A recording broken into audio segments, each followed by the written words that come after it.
Chapter 532. Arrived in M country seeking medical help _2. Influenced by the invasion war, M country was much more prosperous than China during this period. Standing on the streets of Miami, Xianxia had the illusion of returning to the future world. Being a coastal city, tall coconut trees were planted on both sides of the highway, along with wide tar roads, and youths in mini ultra-short skirts and denim attires with dirty braids. This was the first time Xianxia had seen foreigners. Holding little Xianxia, she softly asked Xianxia, "Yang, why are some foreigners so black and some are so white?" Xianxia explained, M country became independent in 1776. Before that, it was a colony of Y country, populated by the descendants of people from Y country, D country, F country, and Spain. These descendants all have white skin. But at this time, black people from F continent were shipped to North America by European colonizers to be slaves on southern plantations. These people are the ancestors of Africans in M country, so black people usually don't have much status in M country. Even in the future, M country still had very serious racial discrimination. Xianxia nodded, "Oh, I see. Mom, let's hail a cab in front." Xianxia held a suitcase in one hand, and Xianxia's arm in the other. There were many taxis on the streets of M country. Xianxia quickly flagged one down. The driver, a blonde, blue-eyed white man, was planning to overcharge Xianxia when he saw that she and Xianxia were Asians. However, Xianxia's first words made him eat his words. Xianxia spoke fluent and authentic American English, even more standard than the broadcasters on the radio. "Please go to Arizona's Peggy Lee Hotel." "All right." The driver was stunned for a moment, and then started the engine, abandoning his plan to overcharge Xianxia smoothly. Both Xianxia and little Xianxia dozed off after sitting on the plane for more than 10 hours. On the road, the driver, out of curiosity, asked, "Excuse me, ladies, can I ask which country you are coming from? Our country or H country?" Xianxia gave a faint smile, "None of the above." "None of the above?" The driver was taken aback. "If it's none of the above, where are they from?" He remembered that's what Asians look like. "We're from China." Xianxia continued. "China?" The driver expressed in surprise. In this era, most M country residents' impressions of China were still stuck in the sick man of East Asia period. The driver was genuinely surprised to discover that Xianxia was Chinese. It can't be denied that mother and daughter Xianxia and Xianxia renewed his understanding of Chinese people. Xianxia nodded. "Oh my God, your English is too good," the driver exclaimed. "Thank you for the praise." The driver continued, "Are you ladies planning to settle down in M country? Otherwise, how could your English be so good?" "No." Xianxia shook her head. "This is our first time in M country." The driver was even more surprised. About an hour later, the car arrived at the destination. The driver enthusiastically took out the suitcases from the trunk and helped them to the hotel's front desk. Besides the cab fare, Xianxia also tipped him $1 as everyone in M country had a habit of tipping. "Thank you, beautiful ladies. God bless you." The driver took off his hat and bowed slightly. "I don't understand a single word this M country person is saying." Xianxia looked a bit troubled. Despite being literate back home, she inevitably felt blind here. Going blind was one thing, now she couldn't even understand what they were saying. "They speak English. It's normal for you not to understand."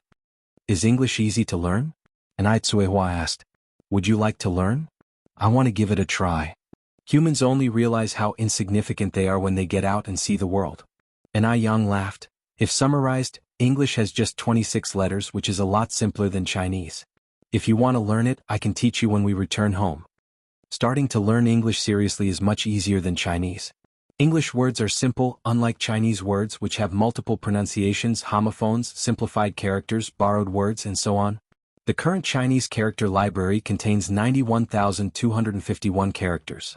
In contrast, English has just 26 letters. "Okay." Xianxia nodded. They smoothly booked a double bedroom at the front desk, and the attendant led the mother and daughter to their Sevu room on the 5th floor. Chapter 533. Arrived in M country seeking medical help _3.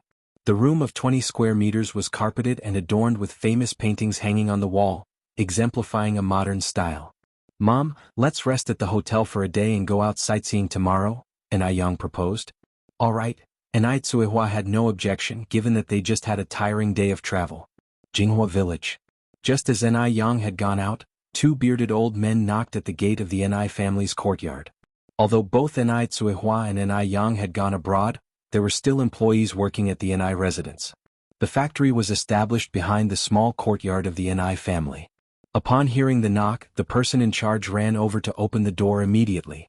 The person in charge was a middle-aged woman, Yang Xiaowan, who got along well with Ni Tsuihua. Yang Xiaowan looked at the visitors warily. "Who are you looking for?" "May I ask where Comrade Ni Yang is?" asked one of the white-bearded old men. If Ni Yang were present, this white-bearded old man would have been Dr. Wang Yili, who had treated Yang Guobao in the past. After curing Yang Guobao's epilepsy, Dr. Wang had sought to learn medical skills from Ni Yang. Ni Yang was a very generous person. She did not conceal or withhold her medical skills, and Wang Yili greatly admired her. This admiration led them to become close friends with no difference in their ages. "Yang is not at home. Do you need her for something?" Yang Xiaowan continued. Wang Yili replied, "My surname is Wang. I run a traditional Chinese medicine clinic in Beijing. I came to see Comrade Ni Yang previously, and I need to see her urgently now. Do you know when she will be back?" Yang Xiaowan continued, Yang went to M country for a trip yesterday. We don't know when she'll return." "She's gone to M country?" Wang Yili was somewhat surprised. A look of disappointment appeared on the face of the old man standing next to Wang Yili. "It's really unfortunate. Why would she suddenly go to M country?" "Yes." Yang Xiaowan nodded. "What did she say when she left?" Wang Yili asked immediately after. Yang Xiaowan said, "She didn't say much. I think it'll be at least half a month before she can return. It would have been good if you had come a day earlier." "All right, sorry to bother you." With no other choice, Wang Yili could only leave temporarily with another elderly man. This elderly man was Wang Yili's younger brother by 1 year, named Wang Yizhang. Wang Yizhang anxiously asked, "What should we do now? Brother, do you know any other reliable peers you can recommend?" Wang Yili replied, "Don't worry. Aside from medical skills, traditional Chinese medicine also emphasizes a bond between the doctor and the patient. If the foreign woman cannot hold on until Comrade Ni Yang returns, it means that it's her fate. Brother, why don't you come to take a look? Maybe you have a way." Wang Yizhang suggested. Wang Yili shook his head. The only person who has the potential to cure this disease is Comrade Ni Yang. Wang Yili only regretted not learning more from Ni Yang at that time. Although he takes pride in his high medical skills, the culture of traditional Chinese medicine is vast and profound, and learning is endless. Then he added, "At this time, finding more Chinese medical practitioners would only make that Mr. Abner more skeptical about the capabilities of traditional Chinese medicine." Upon hearing this, Wang Yizhang's expression darkened. "Then what should we do now? You don't know how those foreigners mock Chinese medicine. Especially that girl named Miss Ji, she doesn't take Chinese medicine seriously." Mentioning Miss Ji made Wang Yizhang angry. Even though she was Chinese, she belittled the centuries-old Chinese medical culture. "Wait." Wang Yili squinted his eyes. "What if the patient can't wait any longer?" Wang Yili helplessly said, "Then it can only be said that she has no fate with Chinese medicine." Wang Yizhang said, "Isn't that the same as admitting in front of those people that Chinese medicine is incapable? As Chinese medicine practitioners, who would want to admit that Chinese medicine is incapable? If Chinese medicine were truly incapable, it wouldn't have been handed down for thousands of years in China. But at the moment they had no other options." Wang Yili continued, "You don't need to take it to such an extreme. The patient has been ill for over a year, and she has managed to pull through this whole time. It's unlikely that something will happen in these few days." Wang Yizhang sighed, "There's nothing we can do then." After saying this he asked, "Brother, is this comrade really that amazing as you say?" Wang Yili said, "Let me put it this way, if even Comrade Ni Yang can't cure this disease, then it truly is incurable." Chapter 534. Arrived in M country seeking medical help _4. The Wang family have been practicing traditional Chinese medicine for generations, and Wang Yili is exceptionally skilled in medical arts. There are few people he greatly admires. Ni Yang was the first. Wang Yizhang also grasped the weight of this sentiment. Then we can only take this approach currently. Upon reaching the edge of the village, Wang Yizhang got into a different car. "Bro, I am going to pay Mr. Abner a visit." "Go ahead." Wang Yili nodded. Just as their car stopped before the manor, Ji Ro walked over from the other side, her face filled with mockery. "Dr. Wang, how did it go? Did you manage to invite the divine doctor?" Though Dr. Wang didn't feel like engaging Ji-ro, she was after all in charge here. It happens that the divine doctor was not home today, he went on a trip to M country. Oh really? Ji-ro's mouth twitched into a smirk. Dr. Wang, is it really that hard to admit that traditional Chinese medicine doesn't work? You know, once someone tells a lie they have to tell 100 more to cover it. What nonsense about a divine doctor. It was just an excuse by Wang Yizhang. Ji-ro just didn't believe that there was such an effective divine doctor in China. Do I have a reason to lie to you? Wang Yizhang retorted angrily. Ji-ro laughed. Do you think I don't know what you're thinking? Your wife's malady is clearly a matter of days. You're just trying to buy time. By then you can take credit in front of Mr. Abner. After all, if there's no merit, at least there's hard work. I'm not as shameless as you think. Ji-ro continued. I fear you're even more shameless than I've imagined. Wang Yizhang was really furious. He had never encountered such an disrespectful junior. Are you or are you not a Chinese? I am now. Ji-ro continued, but don't worry, after tomorrow I won't be. She had already applied for immigration. With the help of Mr. Abner, her visa would be approved by tomorrow. After tomorrow she would be a bona fide citizen of F country. Just then Mr. Abner walked out. Dr. Wang, you're back. How did it go? Did you see the divine doctor? The anger on Wang Yizhang's face faded a bit. He regretfully shook his head. Unfortunately, the divine doctor just happened to go abroad. Mr. Abner frowned slightly. When will the divine doctor be back? Before Wang Yizhang could speak, Ji-ro interjected. Dr. Wang, is the divine doctor's return indefinite?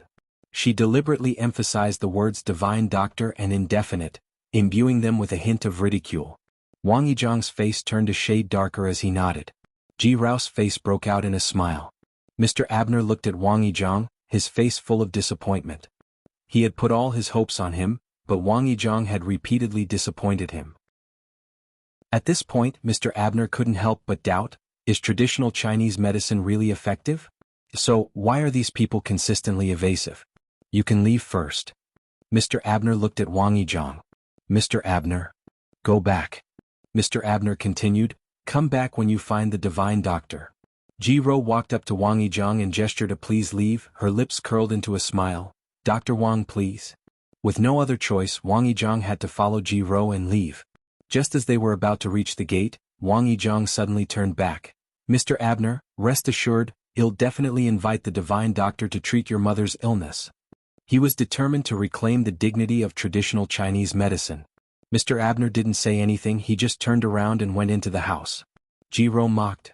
Dr. Wang, it's broad daylight, how can you still dream? Umph. Wang Yizhang snorted and left with a flourish of his sleeve. M Country Miami Hotel. After resting in the hotel for a day, she woke up refreshed the next morning. After freshening up, Yang started picking out clothes in front of her suitcase. She didn't have a lot of clothes with her this time. A simple t-shirt with jeans, a retro-styled button-down shirt with black wide-leg trousers and 2 cheongsams. She mainly brought clothes of traditional Chinese style. After hesitating, Yang finally chose a light-colored cheongsam. The light-colored cheongsam, along with red edges, embroidered with lifelike flowers on the chest, was harmoniously matched with a pair of light-colored high heels. Simply perfect. After changing into the cheongsam, Yang took a red retro hairpin from a small jewelry box and put it next to her right ear. The tassels of the hairpin hung down to the earlobe. The red tassels and the vibrant embroidery matched perfectly. Chapter 535. Arrived in M Country seeking medical help _5. After pinning her hair, Yang left it down instead of tying it up. She looked extraordinary, like a feminine and beautiful deity stepping out from a painting. The first stop was Xianxia Island. To get to Xianxia Island they had to take a boat. Though it had already been a day since they arrived in M Country and settled into the Haijing Hotel, it was Quihua's first time to be this close to the ocean. The deep blue water where it met the far-off sky was a spectacular sight. It made one want to shout out loud. Even though the ocean was beautiful, everyone on board was captivated by Yang. She was a very charismatic Oriental woman. At that moment, Yang stood by the rail, gazing at the distant islands. The wind carried her shiny black hair, creating a chaotic beauty. Excuse me, miss. Could we get to know each other better? An M Country youngster carrying a glass of red wine approached Yang. Yang glanced at him. Hello. She did not reject the polite approach. Hello, my name is James, I'm from Chicago in M Country. And you? My name is Enai Yang. In Chinese. Chinese. James was mildly shocked. It was his first time seeing such a beautiful Chinese woman. Do you have a boyfriend? James went on. If not, I wonder if I could have the honor of being your boyfriend. Most people from M country are quite open. In the conservative 1980s, they were already into the trend of one-night stands, so it wasn't strange for them to bring up dating when they first met someone. I'm sorry, I already have a boyfriend. Enai Yang politely declined. Oh my god. That's such a pity. Your boyfriend must be really outstanding, right?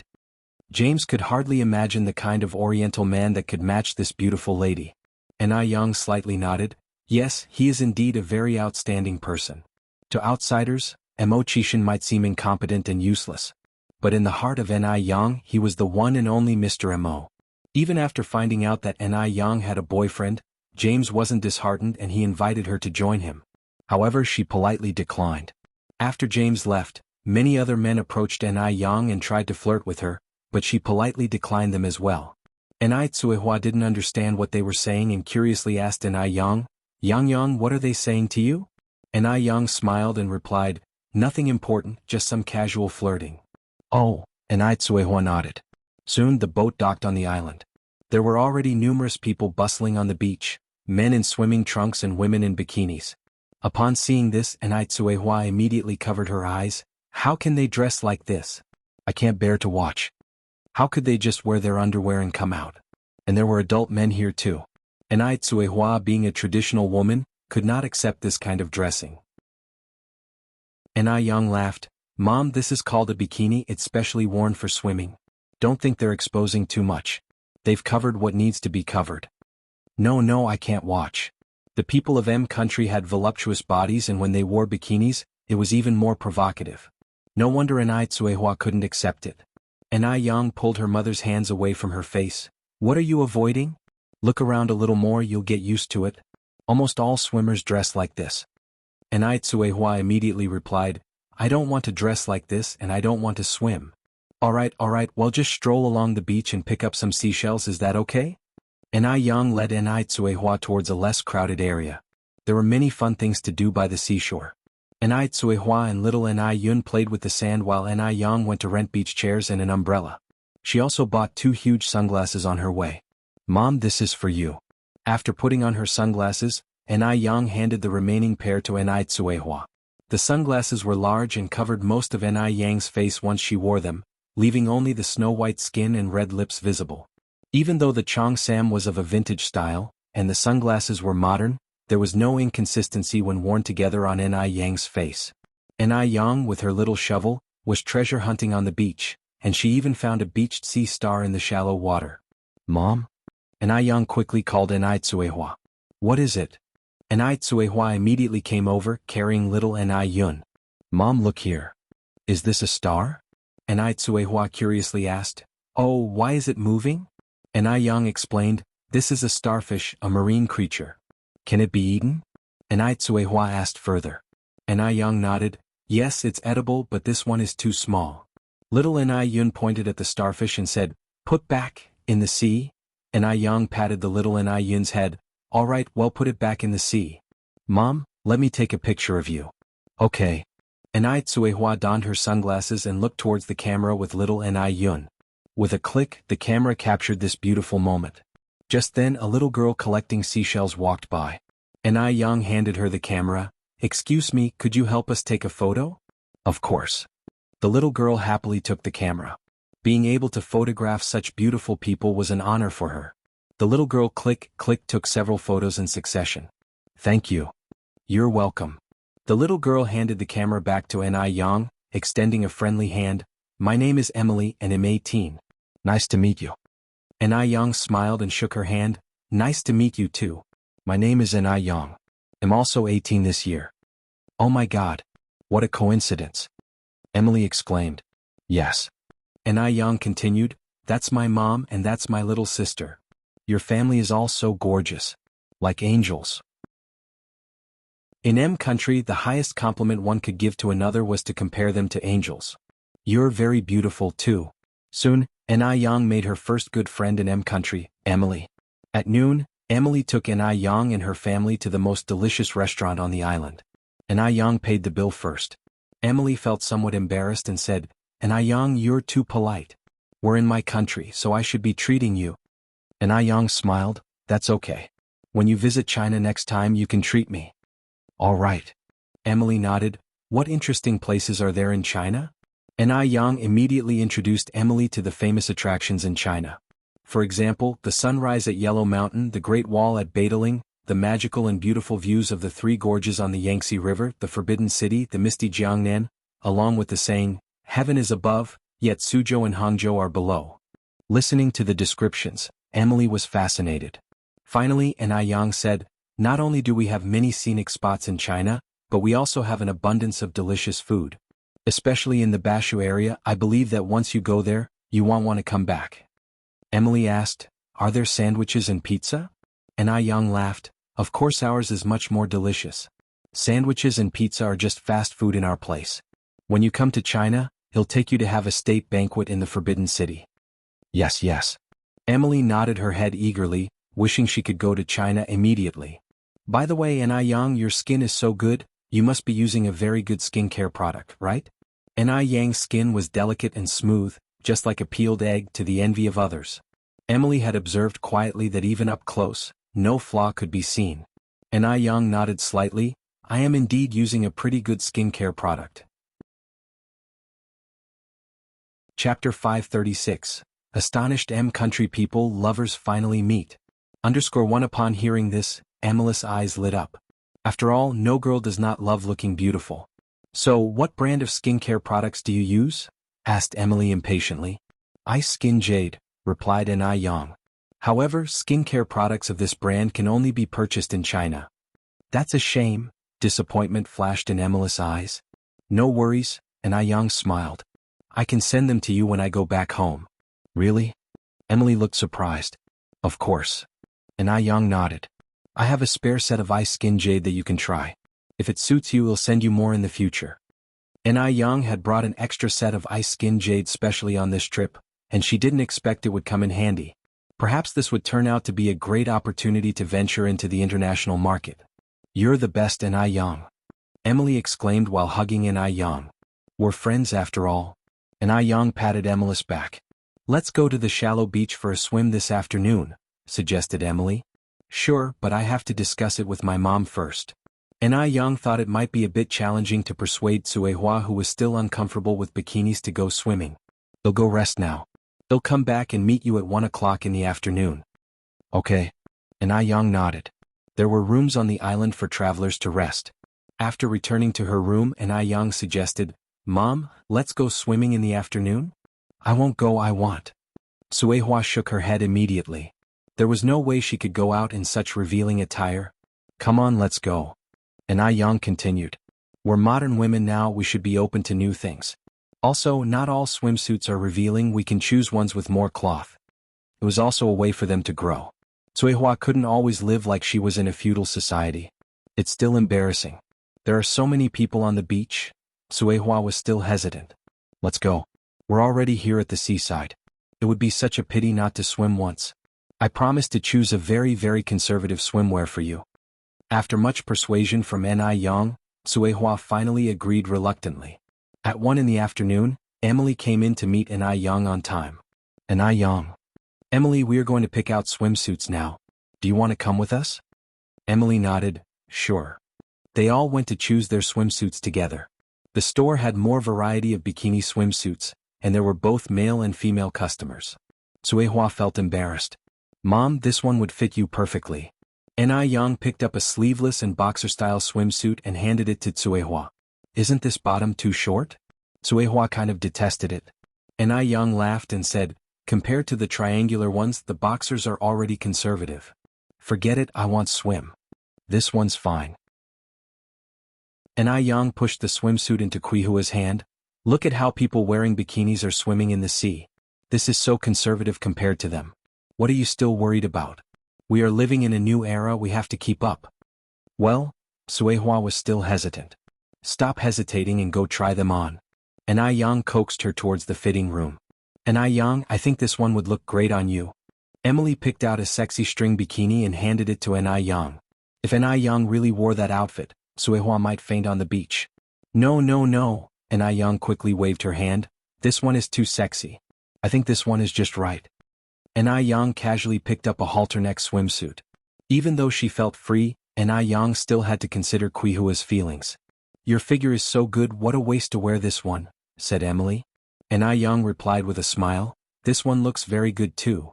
After a while, Suehua came out of the fitting room in her new swimwear. It was quite snug and she felt very uncomfortable hiding her arms and legs with her hands. Oh my god. Auntie, your figure is amazing. Emily exclaimed in surprise. Quihua's figure didn't seem like someone who had several children. It was so good that even Emily, a young girl, was envious. Mom, you look fabulous. You don't need to cover yourself, said Yang laughing. Suehua wrinkled her brows slightly. This is too tight, it's uncomfortable.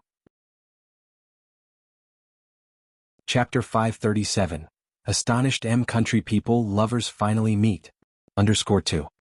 No problem, you'll get used to it. And Yang brought Suehua to the mirror. Look at how beautiful you are.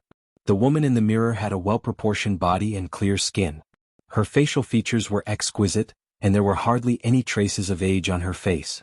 She was a world apart from the rural woman she used to be, constantly exposed to the elements.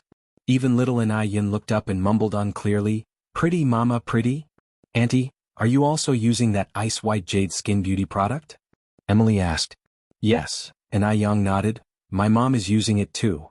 Now, Emily was getting increasingly curious about ice-white jade skin. This beauty product is really amazing. After Suehua changed, Yang also went into the fitting room with a selected swimsuit. When Yang came out dressed, Emily then realized what the perfect body figure was. The seemingly modest swimsuit on Yang radiated lethal allure. Especially those long legs under the skirt, thin and long, delicate as jade. Her slender waist appeared vulnerable to the wind, as if it would break with a pinch, but where she needed to be plump, she was not skinny at all, curvaceous and exquisite. Emily was so fascinated that she didn't even want to blink. If she were a man, she would definitely pursue Yang wildly. Emily had chosen a popular bikini. She also had a great figure but not as balanced as Yang. Europeans tend to be a bit plump overall. Suehua felt somewhat embarrassed looking at Emily, feeling it somewhat inappropriate especially with a lot of men on the beach. After changing into their swimsuits, Yang bought a few floating rings and a small rubber duck. There were many people swimming and playing in the shallow beach. Although everyone was dressed lightly, they didn't stare at each other. Initially, Suehua felt uncomfortable, but she gradually let go, and even learned how to swim under Yang's guidance. Emily sat on the rubber duck and played with little Yun. During the fun, Yang didn't forget to take pictures to document these wonderful moments. In the evening, a South American-style beach party was held. There were bonfires, food, various art performances, and even more people than during the day. Yang and Suehua with little Yun enjoyed large lobsters while watching the performances. When thirsty, they enjoyed natural coconut juice. Life was very enjoyable. Suddenly, a cry of surprise came from the performing crowd nearby, followed by shouting. Doctor. Is there a doctor here? Yang immediately put down her utensils. Mom, you and Yun stay here, I'll go check. As a doctor, it was her duty to save lives and heal the wounded. She could not stand by in the face of such an occurrence. All right, Suehua nodded. Yang, be careful. I will. When Yang got to the middle of the crowd, a Western doctor had already reached the patient's side. He kneeled down, lifted the patient's eyelids, then felt the patient's neck, but eventually shook his head helplessly, and walked to the side of the crowd. It meant there was no hope. A little boy, crying, clung to the doctor's leg. Doctor, please save my mom. The doctor sighed. I'm very sorry. The boy cried even louder. Murmuring rippled through the crowd. Yang didn't say much, but directly went to the patient's side, squatted down, and put her hand on the patient's wrist. After a short while, she looked up and said, Don't worry, your mother can still be saved. The boy immediately stopped crying and looked at Yang unbelievingly. Really? Yes. Yang nodded. Upon hearing this, the crowd around was stunned, all looking at Yang and whispering doubtfully, including the doctor who couldn't believe it. The patient has no heartbeat. What kind of joke are you playing? Western medicine from country is the most advanced and developed. Even their leftovers introduced into Asia are mundane. How could an Asian solve a patient left helpless by Western medicine? And Yang explained, no heartbeat doesn't mean she's dead.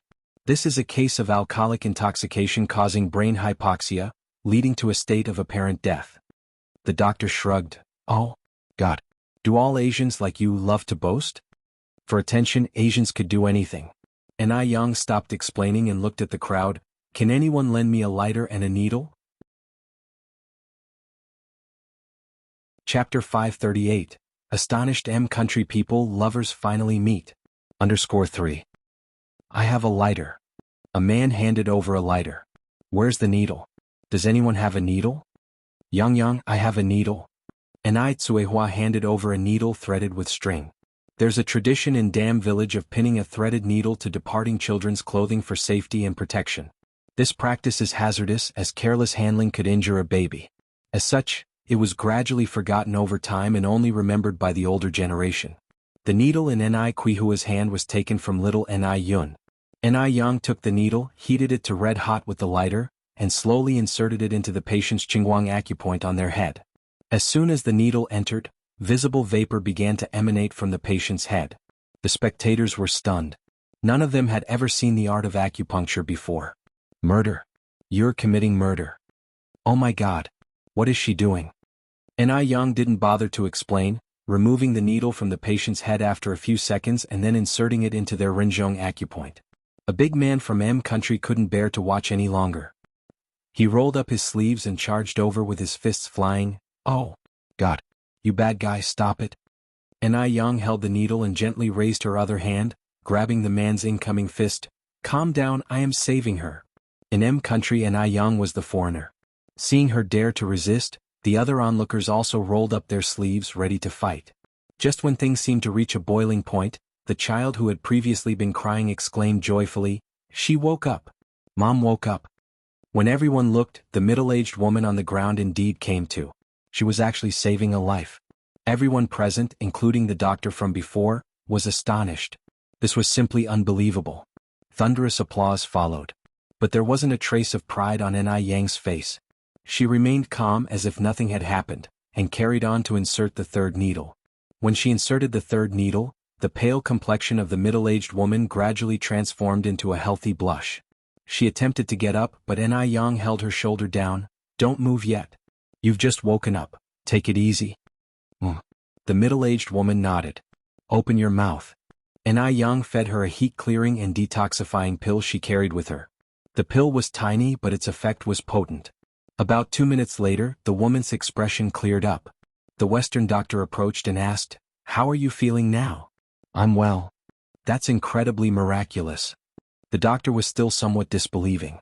According to his diagnosis, the middle-aged woman was virtually gone.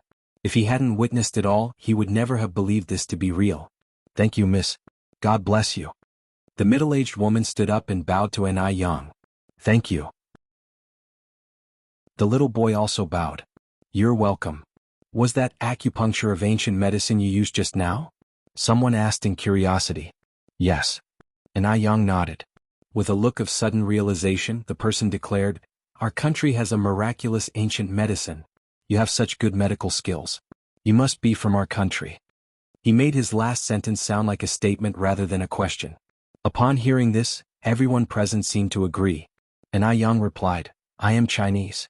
The acupuncture I just utilized originated from ancient Chinese medicine. China? Since when did China's medical skills become so good? In country's perception, China is a backward country. Even when they have subways, the Chinese still keep their long braids. Little did they know China is rapidly developing, and its future is stunningly impressive. So did your China just recently import acupuncture from our country? Yang frowned slightly. Chinese ancient medicine has carried on for thousands of years. It's a genuine treasure. When did it become our country's? During the Tang dynasty, our country sent numerous emissaries to China to learn advanced Chinese culture, which included miraculous ancient medicine. When it came to national interests, Yang obviously had to make things clear. In reality, our country learned many things from China, such as the tea ceremony, and even their traditional attire kimono was modeled after ancient Chinese hanfu. However, the people of our country, being selfish by nature, took these elements, revised history, and claimed them for their own. Chapter 539. Astonished M country people lovers finally meet. _4. Ni Yen conducted herself with neither servility nor arrogance, impressing everyone around her. So, China had become this strong. This beautiful lady, my name is Sarah and this is my son John. Please tell me your name as I must thank you properly, Sarah asked. Ni Yen responded with a smile, there's no need to thank me. By the way, do you have a pen and paper? She had saved a life out of duty. If she possessed medical skills but refused to use them to save lives, it would be morally wrong. Yes, I do. Sarah took out a small notebook and a pen from her bag and handed them to Ni Yen. Ni Yen grabbed them and began to write on the paper. After about 2 minutes, she returned the items to Sarah. This is a prescription. If you fill it out and follow the instructions to boil it with water, 3 days of consecutive ingestion will completely detox the body. Even though they were in M country, if one was earnest, it was not difficult to find traditional Chinese medicine. Sarah looked down at the notebook filled with closely packed writing. Not only were the names of Chinese herbs translated into English, but the instructions were also written clearly in English. The handwriting was brisk but readable, revealing a sort of bravura that was pleasing to the eye. Initially, Sarah thought Ni Yen was going to write down her address. It was unexpected that she penned a prescription instead. The young Eastern lady was quite different from what she had imagined. Just as Sarah wanted to say something, the girl who was previously before her had mysteriously disappeared from sight. My dear, we've met an angel, Sarah exclaimed excitedly while holding on to John. Ni Yen and Ni Tsuehua headed for a magic show. Unfazed by the incident, both mother and daughter continued their day. Ni Tsuehua marveled at the magician performing tricks like metamorphosis and alcoholic teleportation. My goodness, this is amazing. This was her first time watching a magic show. Since leaving Dam Village, her life had been filled with countless first times. It was almost midnight before the trio returned to their lounge. Despite the island lounge not being as luxurious as a hotel, it did not affect their sleep. The island was peaceful, with only the sound of waves crashing against the shore in the late-night silence. While walking along the beach the next day, Ni Yen set her eyes on a purple and white striped maxi dress. To match the dress, she bought a wide-brimmed straw hat. The next day, Ni Yen donned the dress, paired with the hat and sunglasses. Her height made the long beach dress even more flattering. She looked more fabulous than a superstar walking down the beach, turning heads as she went. Oh dear. I almost didn't recognize you. Emily ran up to Ni Yen as soon as she removed her sunglasses. Ni Yen in a cheongsam was vastly different from Ni Yen in a beach dress. Emily thought. Was it that dramatic? Ni Yen asked with a chuckle. Yes, absolutely, replied Emily, nodding emphatically. By the way, we're planning to return to the hotel tomorrow. Do you want to join us? Ni Yen continued. Yes, of course. I need to get that miraculous iced jade skin cream from you. Emily responded excitedly. All right, we're leaving at 5 a.m. tomorrow to watch the sunrise, Ni Yen replied. The sunrise by the sea often occurred much earlier than on land. Emily nodded in agreement. The next morning, Ni Yen and Emily boarded the boat back to the hotel.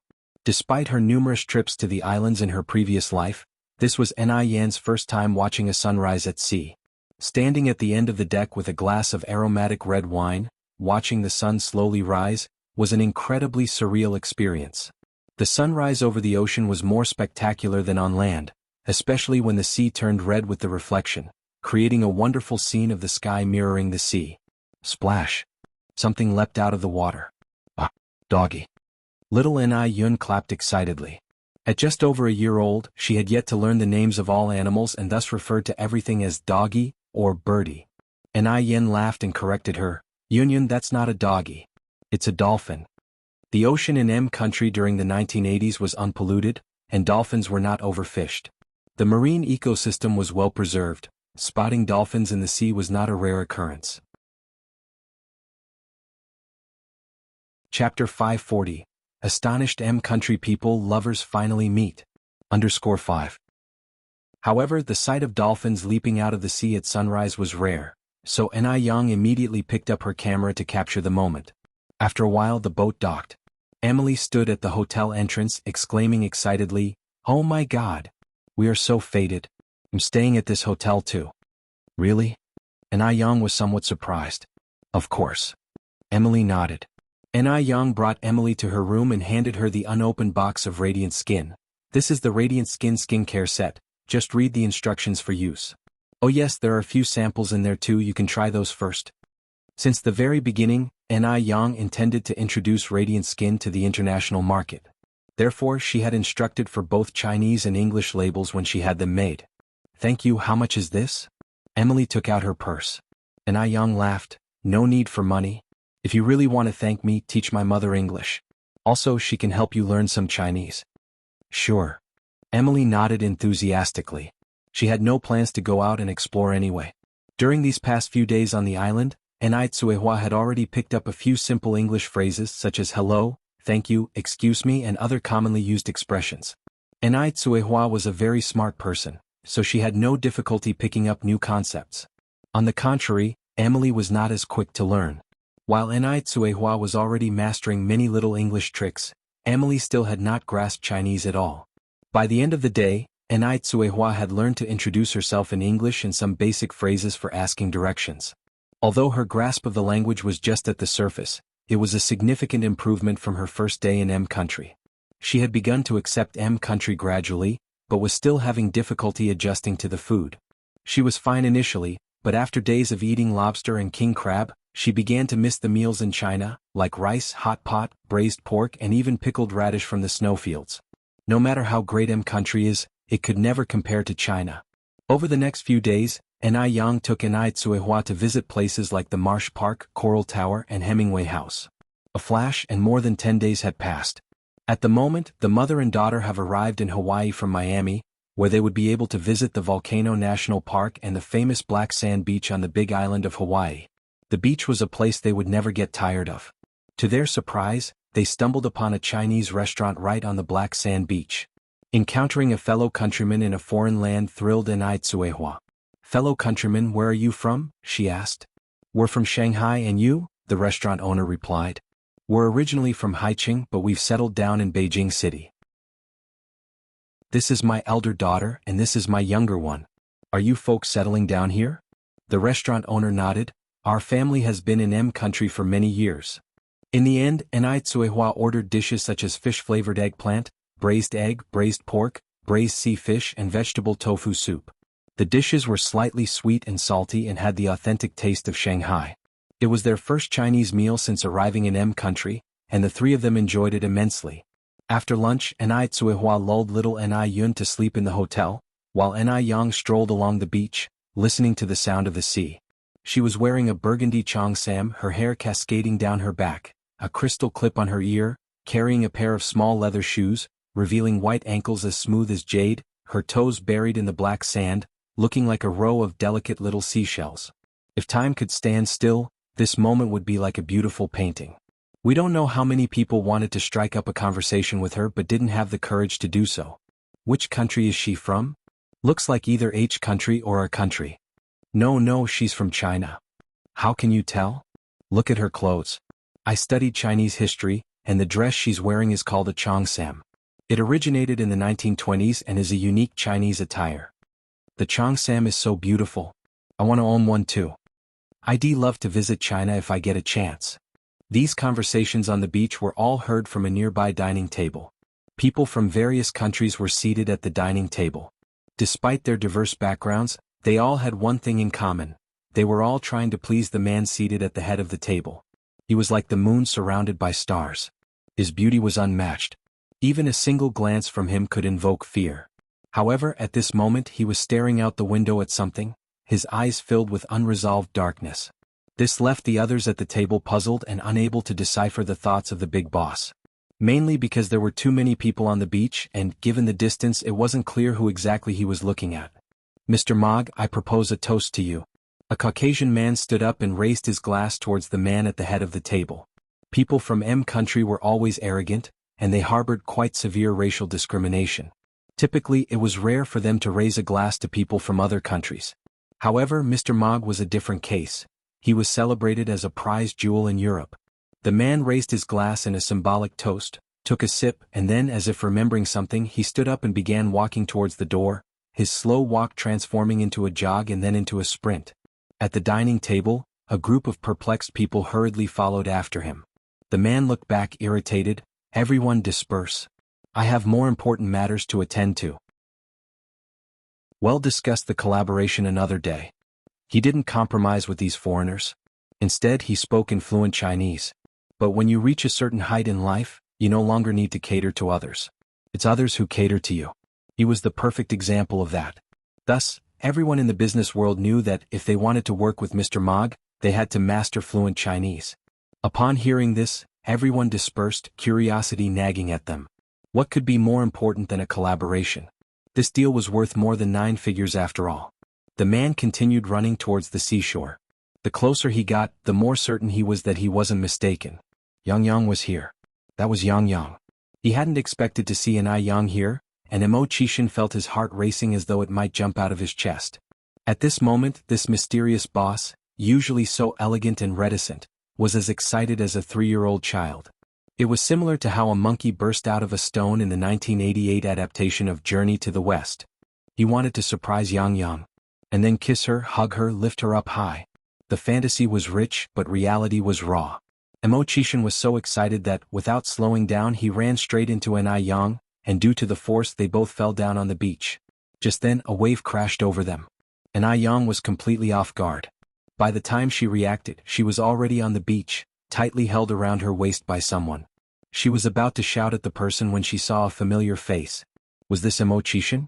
An Yang reached out to pinch his face. It felt real, and the skin under her fingertips was quickly turning red.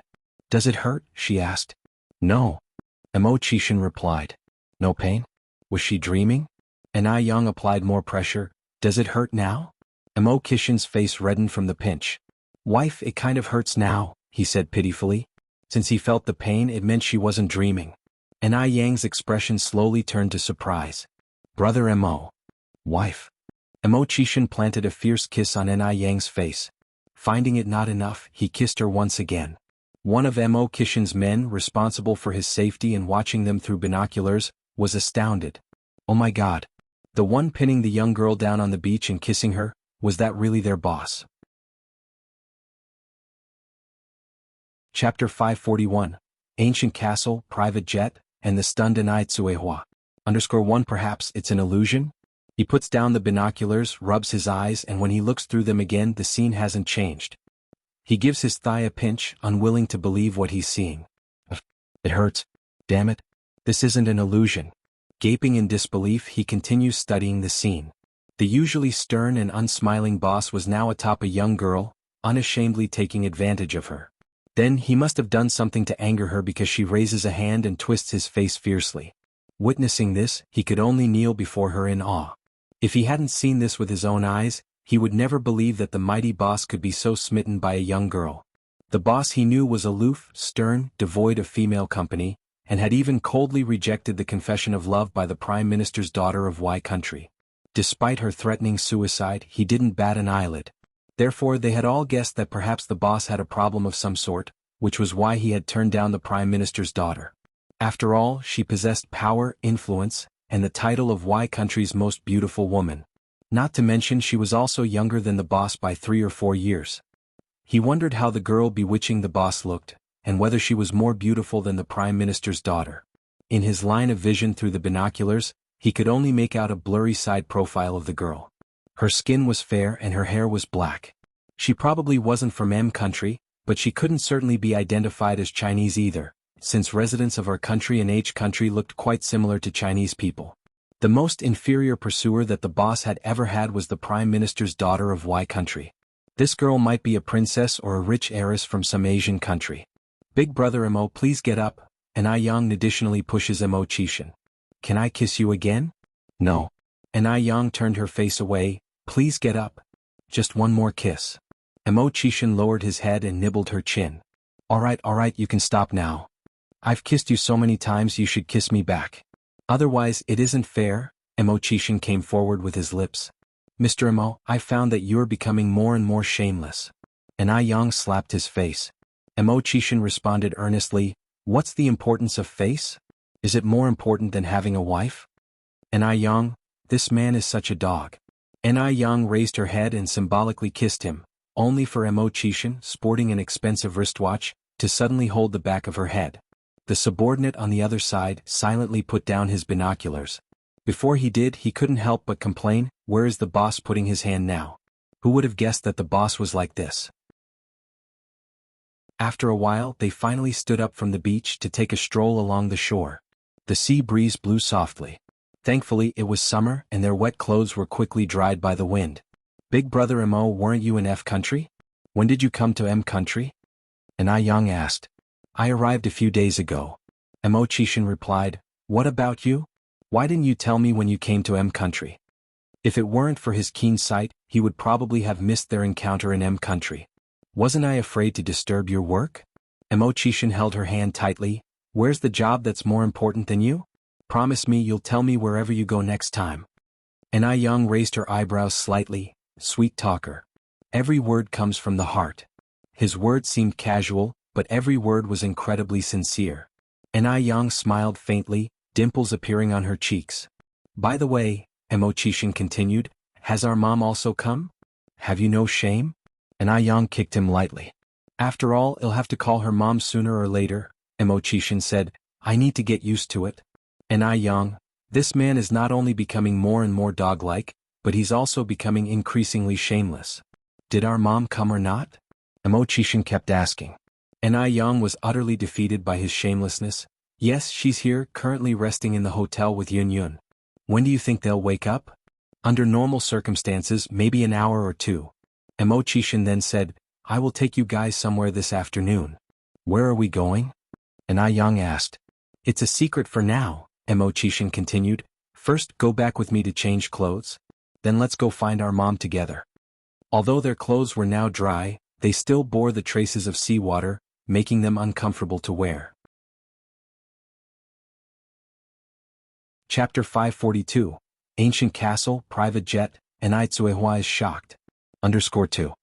Yang followed Mo Chishan to his residence. It was a top-grade hotel on the island. Mo Chishan stayed in an undersea suite. The hotel only had one such suite, and it was the kind where you could see sharks from within your room without going out. Not only sharks but also lanternfish, jellyfish and various marine creatures, they all seemed incredibly fascinated by this room. This room isn't bad. Yang had stayed in a similar room in her last life, which cost 6 figures per day. But in this life, her financial situation wasn't yet up to that standard. Mo Chishan pressed a wall switch. In the moment he turned around, the light just happened to illuminate his face. "So, wife, would you like to move in and sleep with me? A gentleman as precious as jade, incomparable in the world." For an instant Yang was slightly stunned. "Dream on." "Ah, my heart hurts so much." Mo Chishan immediately turned into a drama queen, pretending to be in pain. "Go and change your clothes." Yang continued, "He'll watch the fish for a while." Mo Chishan obediently went into the washroom. Yang stood by the glass wall, waving at a sea turtle. Suddenly there was a knock on the door. Yang walked over to open it.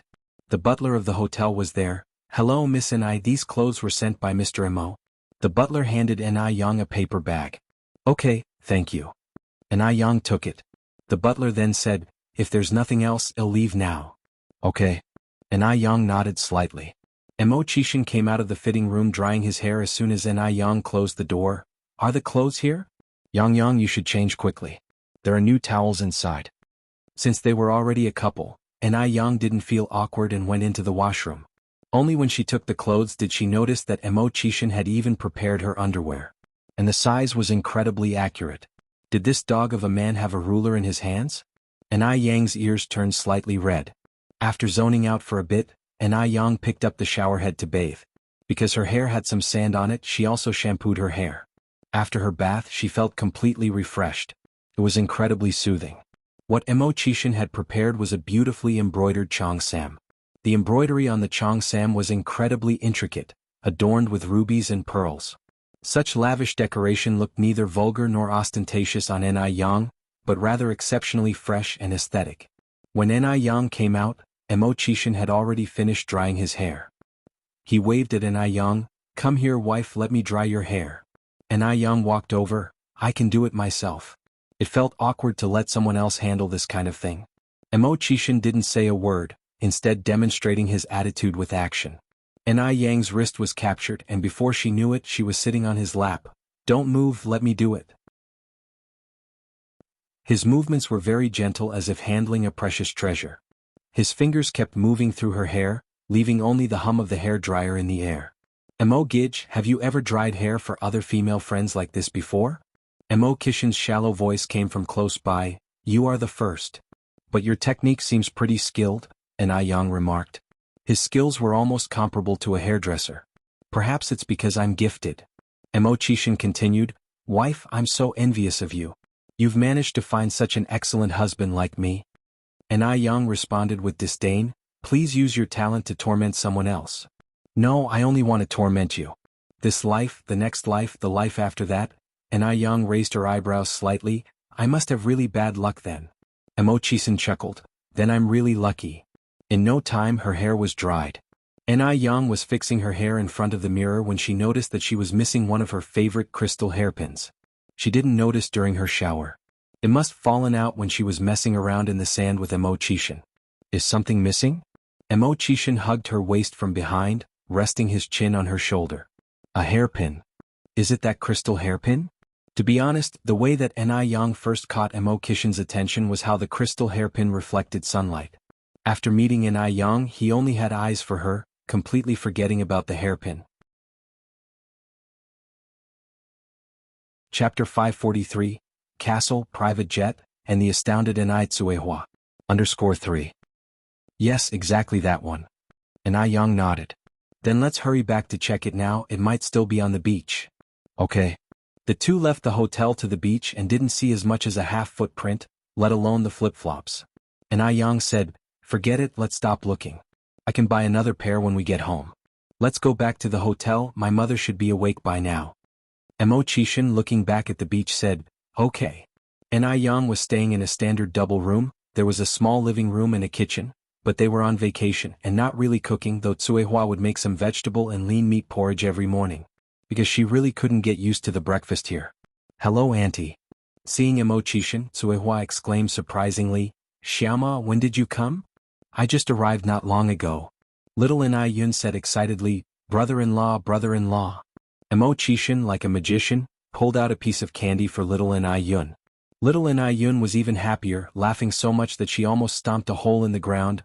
Brother-in-law, again? The term brother-in-law was so pleasing to hear. Mo Chishin generously offered little Yun another piece of candy. Mom, Brother Mo said he wants to take us out this afternoon. Where are we going? Tsuehua asked. I don't know that, Yang shrugged. He said it's a secret. Mo Chishin glanced at his watch. It's about time, let's go out now. Yang nodded. The three adults and one child left the hotel. In order not to disturb the young couple, Tsuehua deliberately walked behind holding the child. With Tsuehua there, Mo Chishin behaved properly and didn't dare to make any inappropriate moves. Even holding Yang's hand required hesitation. Being affectionate in front of elders seemed a bit inappropriate. What if his potential mother-in-law thinks he's too frivolous? Brother Mo, it seems like there is no way forward and the pier isn't this far away. Yang expressed her doubt. Could it be Mo Chishin planned to take them on a jungle adventure? Mo Chishin laughed. Don't worry, I won't sell you. The area ahead was a wide dark beach, which seemed to be dominated by the four of them. There were no tourists and several coconut crabs were lazily bathing in the sun on the beach. If it were not for the fact that they were tired of coconut crabs and various seafood, Yang would definitely run over to catch them. Just then a rumbling noise suddenly resounded in the sky. The sound. Was it the sound of an helicopter? Yang frowned slightly and as she looked up, indeed saw a helicopter flying over. Was this helicopter here to pick them up? Tsuehua was also slightly stunned. Though she had been on a plane, this was her first time seeing a helicopter. In a short while, the helicopter landed in front of them. The cabin door opened and a tall pilot came out and respectfully said, Sir.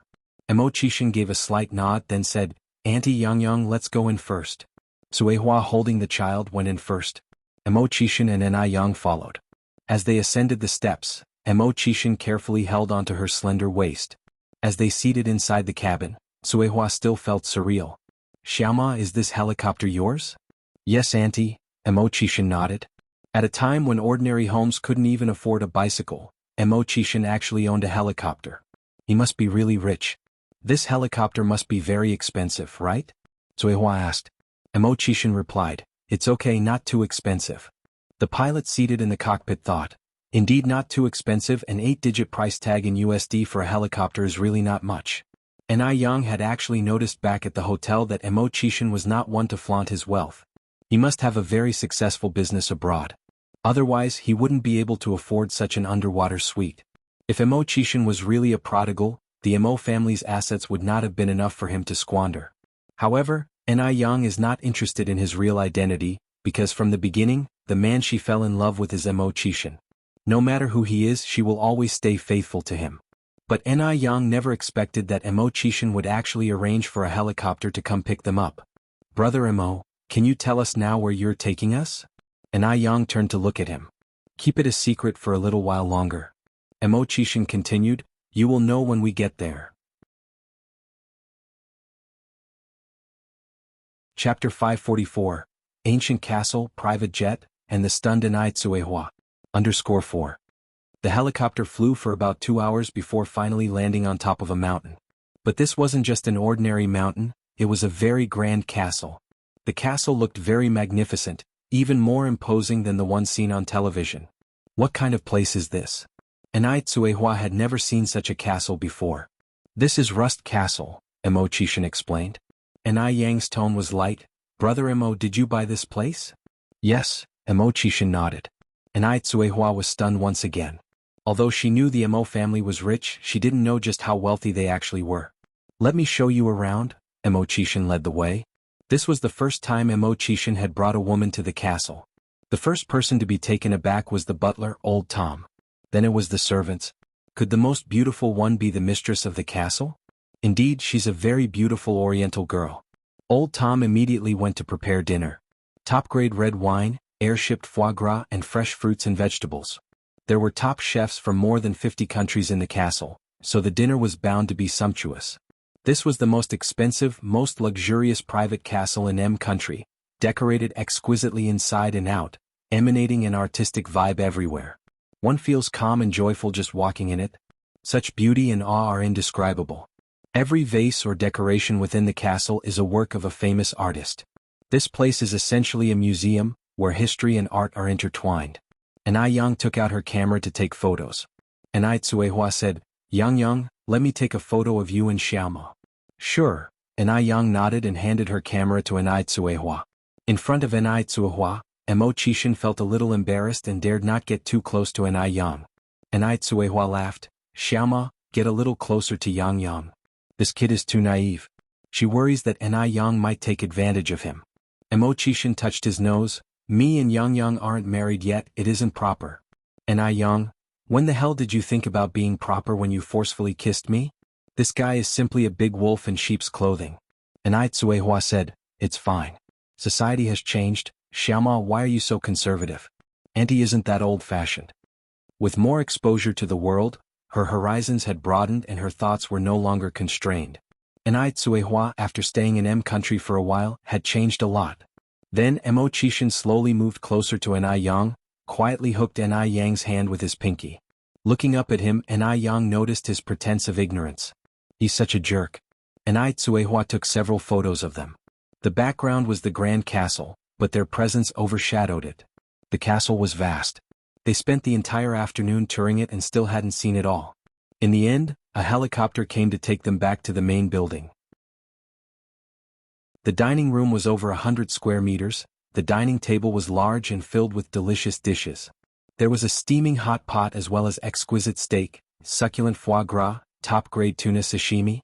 Although the table was large, they didn't worry about reaching the dishes because more than a dozen servants were at their service. If they lingered on a dish, someone would help serve it. Yang sighed inwardly, being rich is truly a good thing. She too should work hard to reach this level of lifestyle. Xianxia was dazed throughout, she had never been served like this before. That night the three of them stayed in the castle. Xianxia was watching TV on the sofa. Yang, can you tell me what Xiaomo's family does? How come they're so rich? As Yang casually ate an orange, she replied, it's not the Imo family that's rich, it's Immortal himself. Mum, one day he'll be this rich too and buy you a grand castle. On this point Yang saw things clearly. Even with the Imo family's wealth, buying a castle and helicopters would be a challenge. Xianxia laughed, I'm content with the life I have now, I don't need a castle. A year and a half ago, Anai Tsuehua would have never imagined she would be living the good life she was now.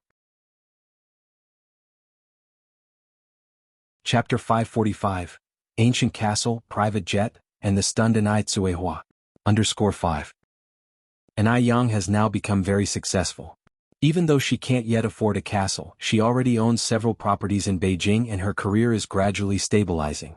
Anai Tsuehua believes that in the near future, Anai Yang will definitely have even greater breakthroughs. Emily is a genuine M-country citizen from a decent family. This year, she's a freshman at a college that's different from regular colleges because it's military managed, and summer break only lasts 15 days. Therefore, after the trip to Miami, Emily didn't continue to travel with Anai Yang, but instead returned to school. On her first day back to school, Emily could hardly wait to open the Icy Skin Jade Skin set gifted by Anai Yang. The gift box set included facial cleanser, aloe vera gel, rose hydrosol, whitening moisturizer, acne cream, and a bottle of anti-wrinkle cream. Emily attentively studied the instruction manual, eventually using the hydrating and whitening skincare set. She didn't use the acne and anti-wrinkle creams because her current skin is without acne, and the anti-wrinkle cream could be given to her mother. Emily, what are you unpacking? A roommate walked in from outside the door. A skincare set gifted by a good friend. Emily responded. Girls naturally have no resistance to skincare products. Really? Let me see. The roommate sat on the bench across from Emily, picked up the aloe vera gel and asked, Do you mind if I open it to take a look? Not at all. Emily shook her head with a smile. The roommate peeled off the transparent foil from the aloe vera gel bottle, unscrewed the cap, and squeezed out a little gel onto the back of her hand. The transparent gel-like substance, with a faint refreshing fragrance, was instantly absorbed by the skin after application, leaving the skin feeling refreshed and clear. It was much more effective than the skincare products they usually used. The roommate amazedly commented, This is the first time I've seen skincare products like this. Could you tell me where you bought it? I want to buy a set too. Emily said, My good friend brought this back from China. You can't buy it here. Oh, I also have some sample sizes here. If you think they're good after trying them, I can ask my friend to send us some more. Really? Absolutely. Emily nodded. Lina, when have I ever lied to you? Oh, Emily, you and your friend are just angels. Lina excitedly hugged Emily. Emily handed the sample-size bottle to Lina. I'm going to try it now. Lina immediately took the sample and headed for the bathroom. Emily also followed Lina into the bathroom. Even in the economically developed M country, they didn't have facial cleanser and the two girls were in awe. Oh my god, this facial cleanser is amazing. The Chinese are incredible. This rose hydrosol feels so good when I pat it on my face. The bathroom was filled with a subtle fragrance, making the other two roommates who had just returned very surprised. The next morning when Emily and Lina woke up, they realized that their skin felt different from usual, especially Lina. When she started using the Icy Skin Jade Skin set, she had a few small pimples on her face, but now they have noticeably faded and don't hurt anymore. My goodness. This Icy Skin Jade Skin is truly miraculous. Emily, you have to ask your friend to get a set for me. Money is not an issue. Lina tightly grabbed Emily's hand. The students who could afford to be in this college were either rich or belonged to noble families, so they didn't care about money. Emily laughed and said, All right, I'll definitely let her know. Seeing Lina's reaction, the other two roommates were curious. Is this skincare product really that miraculous? They were also intrigued. Really? Lina nodded excitedly. Look, my pimples have already started to disappear. Emily added, and my skin has become smoother. The two roommates were still somewhat skeptical. They thought Emily and Lina might just be experiencing a placebo effect. How could a skincare product be so miraculous? However, Emily and Lina had only used it for one day. Even though there was a difference in their skin, the change wasn't drastic, so it was understandable for their roommates to be skeptical. Just then there was a knock at the door. Lina ran to open the door. It turned out that it was Emily's mother, Annie, who had come to visit Emily. Mom? The mother and daughter embraced each other warmly after a long separation. As Annie was leaving, Emily handed her the box of anti-wrinkle cream. Mom, this is an anti-wrinkle cream. Take it home and try it, it works really well. Anti-wrinkle cream? Annie frowned slightly. Are you squandering money on skincare products again? This was given to me by a very beautiful Eastern girl. Emily went on. She's also a good friend I just met. Annie looked at the anti-wrinkle cream. I've never seen this brand before. This brand is only available in China. Emily explained. China? Annie frowned again. Oh God. That's a terrible place. Emily then said, China is growing, Mom, you shouldn't look at it with such prejudice. From the descriptions and introductions of Ni Yang in the past few days, Emily was filled with curiosity about the mysterious East. She was unhappy to hear her mother belittling China at this moment. Emily, you're still young, you don't understand. I'm an adult now, Emily replied. Anyway, please don't talk about China like that. Will this stuff spoil my face? Annie asked. No, Mom, your prejudice against China is too deep. I used this skincare product last night, and it works much better than those expensive products you buy. Really? Annie was somewhat incredulous. She had visited China once with her grandfather when she was very young. At that time, the men still wore long braids, and the women had bound feet and walked unsteadily. So, in her impression, China has always been a very underdeveloped country. Of course, she would not dare to use skincare products from such a backward country. What would happen if it ruined her face? You know, I never lie, Emily said seriously. Annie then put the wrinkle cream into her bag and added, if you feel anything abnormal with your face, remember to take time off to go to the hospital. This skincare product works really well. Annie didn't say more. Well, I'm leaving now, remember to take good care of yourself in school. Emily saw Annie out of the school gate. After getting home, Annie casually tossed the wrinkle cream onto the coffee table.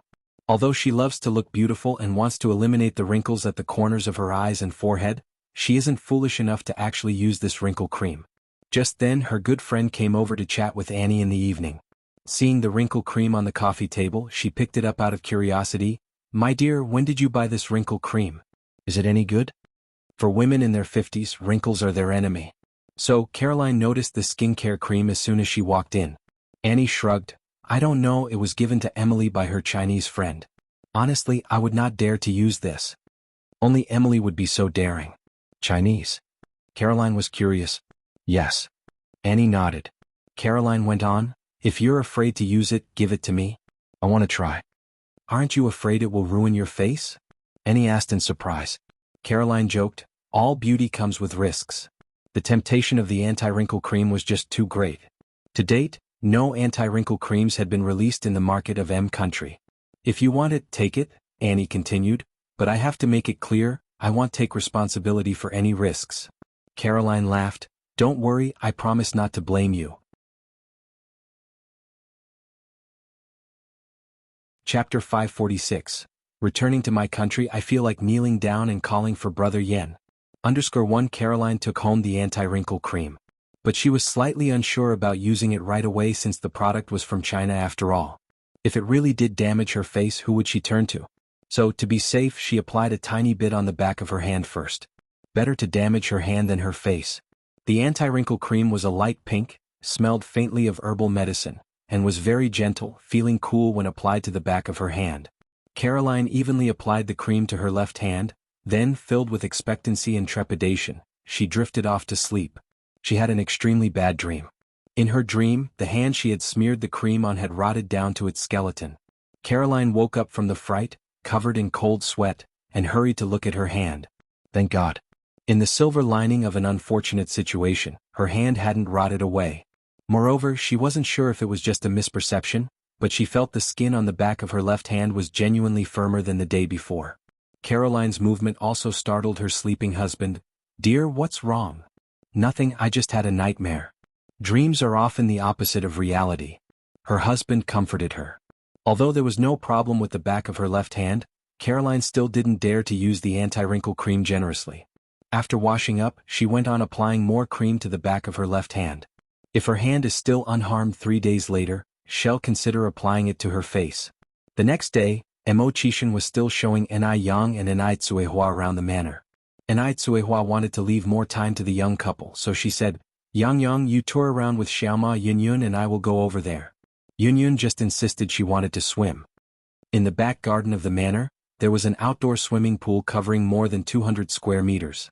Imo-chishan said, he'll have the butler follow you, he will arrange a car when you're tired. Furthermore, the manor was so vast it was easy to get lost. All the servants in the manor can speak Chinese, so there's no need to worry about any language barriers. All right. Ni Tsuehua nodded, that would be great, Xiaoma. Chishin said, "Auntie, there's no need to mention it, it's my duty." By this time, M country had some simple communication tools, akin to the later generation's walkie-talkies. Chishin said a few words, and in less than 2 minutes, Old Tom arrived in a small car. "Please follow me." Old Tom's attitude was extra respectful, because he knew Enai Tsuehua was no ordinary guest. Enai Tsuehua nodded, and under Old Tom's guidance she set off on a different path. Enai Tsuehua was always eager to learn. Since she had decided to study English, she would not miss any opportunity to learn. In her conversation with Old Tom, she humbly asked him many questions. In a blink of an eye, only Chishin and Enai Yang were left in the manor. Once Enai Tsuehua was completely out of sight, Chishin finally dared to hold Enai Yang's hand. "Sweetheart, I missed you so much." What a death wish. Enai Yang gave Chishin an icy stare. In front of Enai Tsuehua he was a good boy, but before her he was a wolf in sheep's clothing. "Do you know? My mom is always worried that I will bully you." Enai Yang continued. Chishin said in surprise, "Looks like our mother really approves of her son-in-law." Enai Yang. The two of them chatted and walked. Everything they passed by was magnificent. "Brother Mo, how much did you spend to buy this manor?" Enai Yang asked. "I can't remember." He truly couldn't remember. Rich people can be so willful. Enai Yang summarized. Enai Yang then continued, "They say men become bad when they get rich. Brother Mo, will you?" "I want." Chishin added, "Because all my money is yours." Enai Yang smiled. She thought, surely no woman could resist such words, right? After speaking, Chishin took out dozens of international bank cards. "All my bank cards are here and I've changed all the passwords to your birthday. Oh, and the deed to this manor as well as the property titles for the houses I've bought in Shanghai and Beijing will all be handed to you later, and the car keys and such, all yours." Enai Yang stood there stunned. Although Chishin had said long ago that all his possessions were hers, she had never really taken it to heart because in her cognition, no man would willingly offer everything to a woman. Chapter 547. Return home. Wanna kneel down and call for Brother Yen. _2. In her previous life, Enai Yang, as the president of the Enai Corporation, was surrounded by many successful men. Around them she saw men who upheld power in their households, while flaunting their mistresses outside, with some men even maintaining 7 or 8 mistresses at once. Their wives, even if they knew the truth, would choose to keep their mouths shut. Because they were like the cuscuta flower, unable to say no. Those seemingly glamorous wives of rich businessmen lived by relying on men, pleasing men, and lived in a humbled and weak manner. To Enai Yang, what Chishin had generously presented was not just a dozen bank cards but a sincere and warm heart. Men might act like dogs, yet they could still be worthy of love. "Brother Mo, please keep these things. I can't accept them." "Why?" Chishin was puzzled. Is it because his beloved wife no longer loves him and wants to find a replacement? Chishin was suddenly flustered. Enai Yang smiled and said, "Because these are all earned by your efforts. I want to obtain everything I desire with my own hands." Compared to the cuscuta flower, she prefers an equal love. "Boss, if you don't want these things, I will keep them for you. After all, they are yours, try as you might to disclaim it." Hearing Enai Yang was not rejecting him, Chishin breathed a sigh of relief. "Also, I promise I want change." Chishin added. Enai Yang nodded. "By the way, let's go and see the ranch. There are sheep, horses and tuk-tuks there." "Sure." The ranch was located behind the castle, covering thousands of square meters. The shepherds and wranglers consisted of a happy family of 3. The father was 45 years old, the mother was 44, and they had a beautiful 19-year-old daughter. The daughter was named Wuxia. "Sir, madam. This way, please." Chishin and Enai Yang walked over. There were 2 new tuk-tuks here. A tuk-tuk was somewhat similar to a tractor, but it didn't have a large trailer at the back, only a seat. The sound it made when running was tuk-tuk-tuk. "I don't know how to drive this," Enai Yang said, standing by the tuk-tuk with her arms crossed. "It looks hard to operate." Wuxia was about to offer to teach Enai Yang, but Chishin intervened. "I can teach you." Hearing this, Wuxia tactfully stepped aside, leaving the space to the 2 of them. Chishin climbed onto the tuk-tuk and reached out his hand to Enai Yang. Yang, come on up."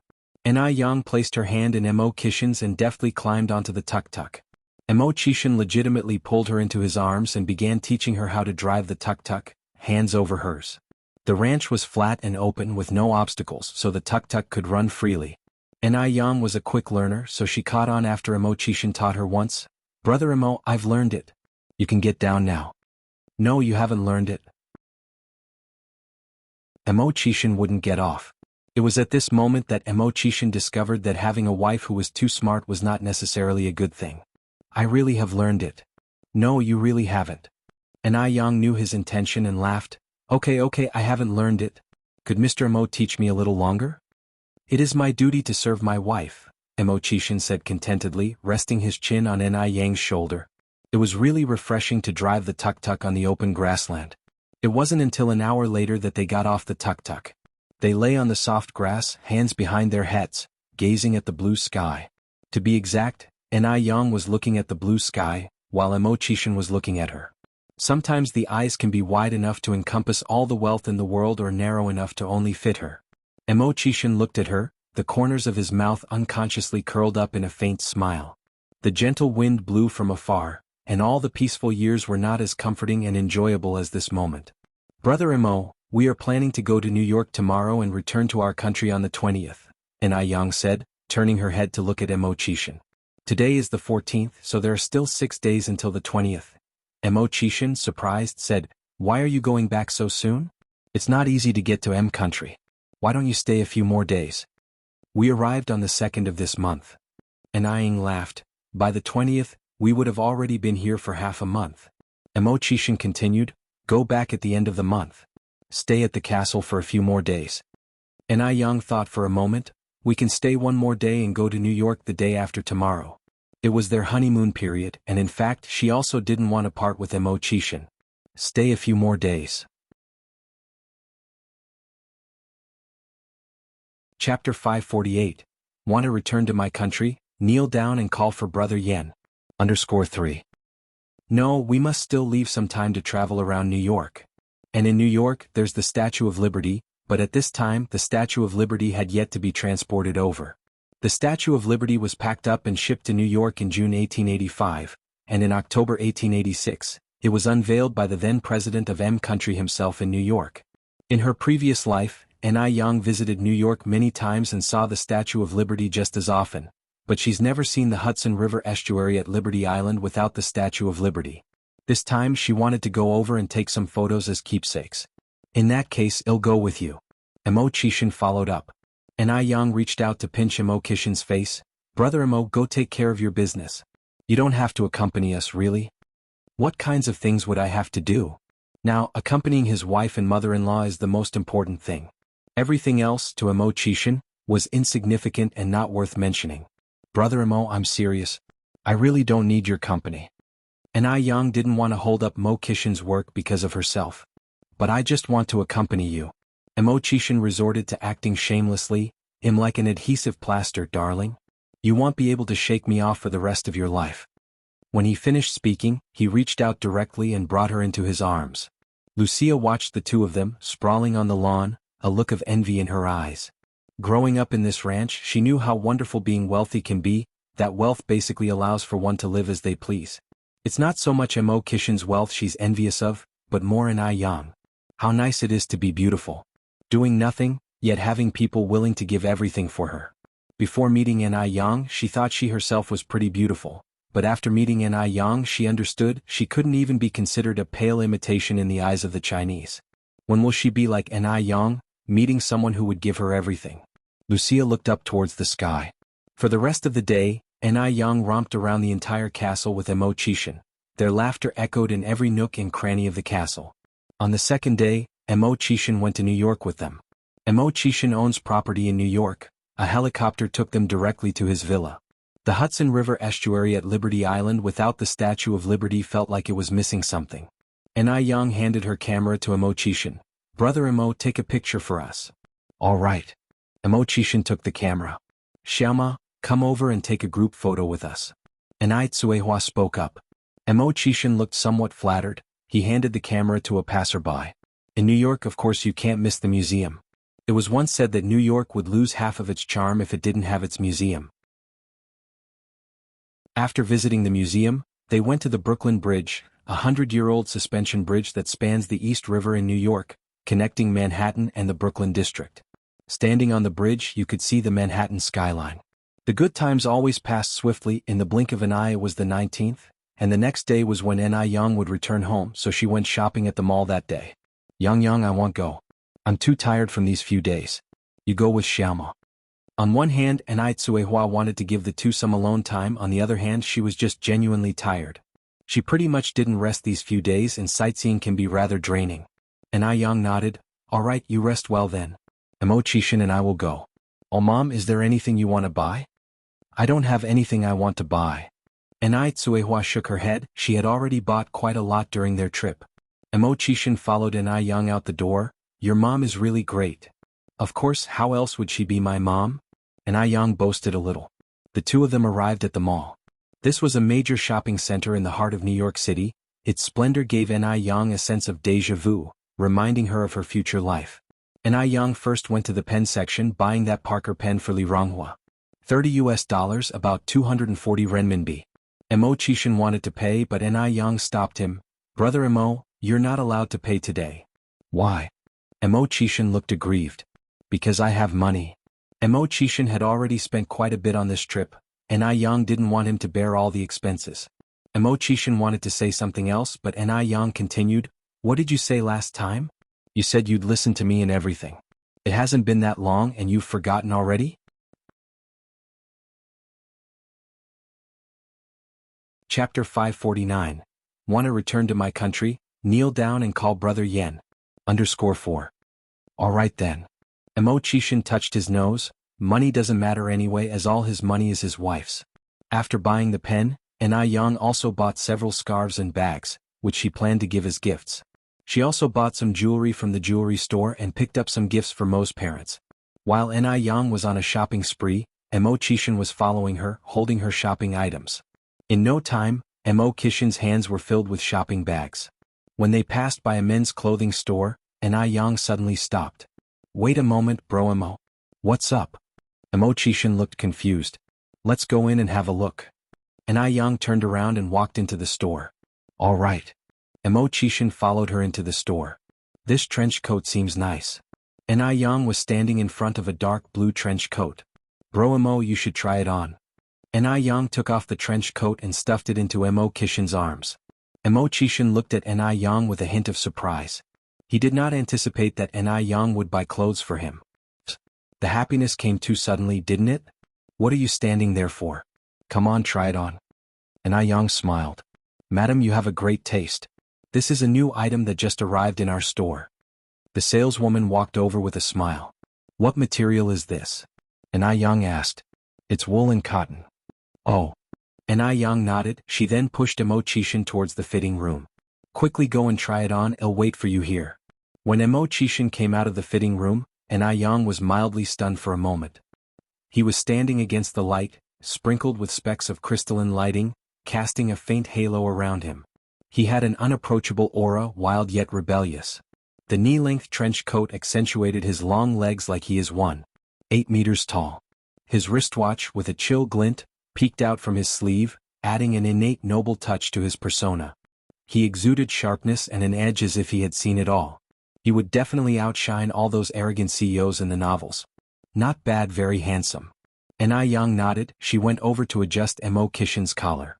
Chishin smiled. How could I not look good in clothes chosen by my wife? Yang laughed. Then well, take this one. As she spoke, Yang went to the cashier to pay. The trench coat was $500. The few $1,000s that Yang brought along were long spent. Fortunately, you could directly exchange for USD at banks in M country. After buying the clothes, the couple went to a restaurant for lunch. By the time they returned to Chishin's villa, it was already past 3 o'clock in the afternoon. The next morning, Chishin drove Yang and her friends to the airport. If time permitted, Chishin would even be willing to fly back with them. Yang.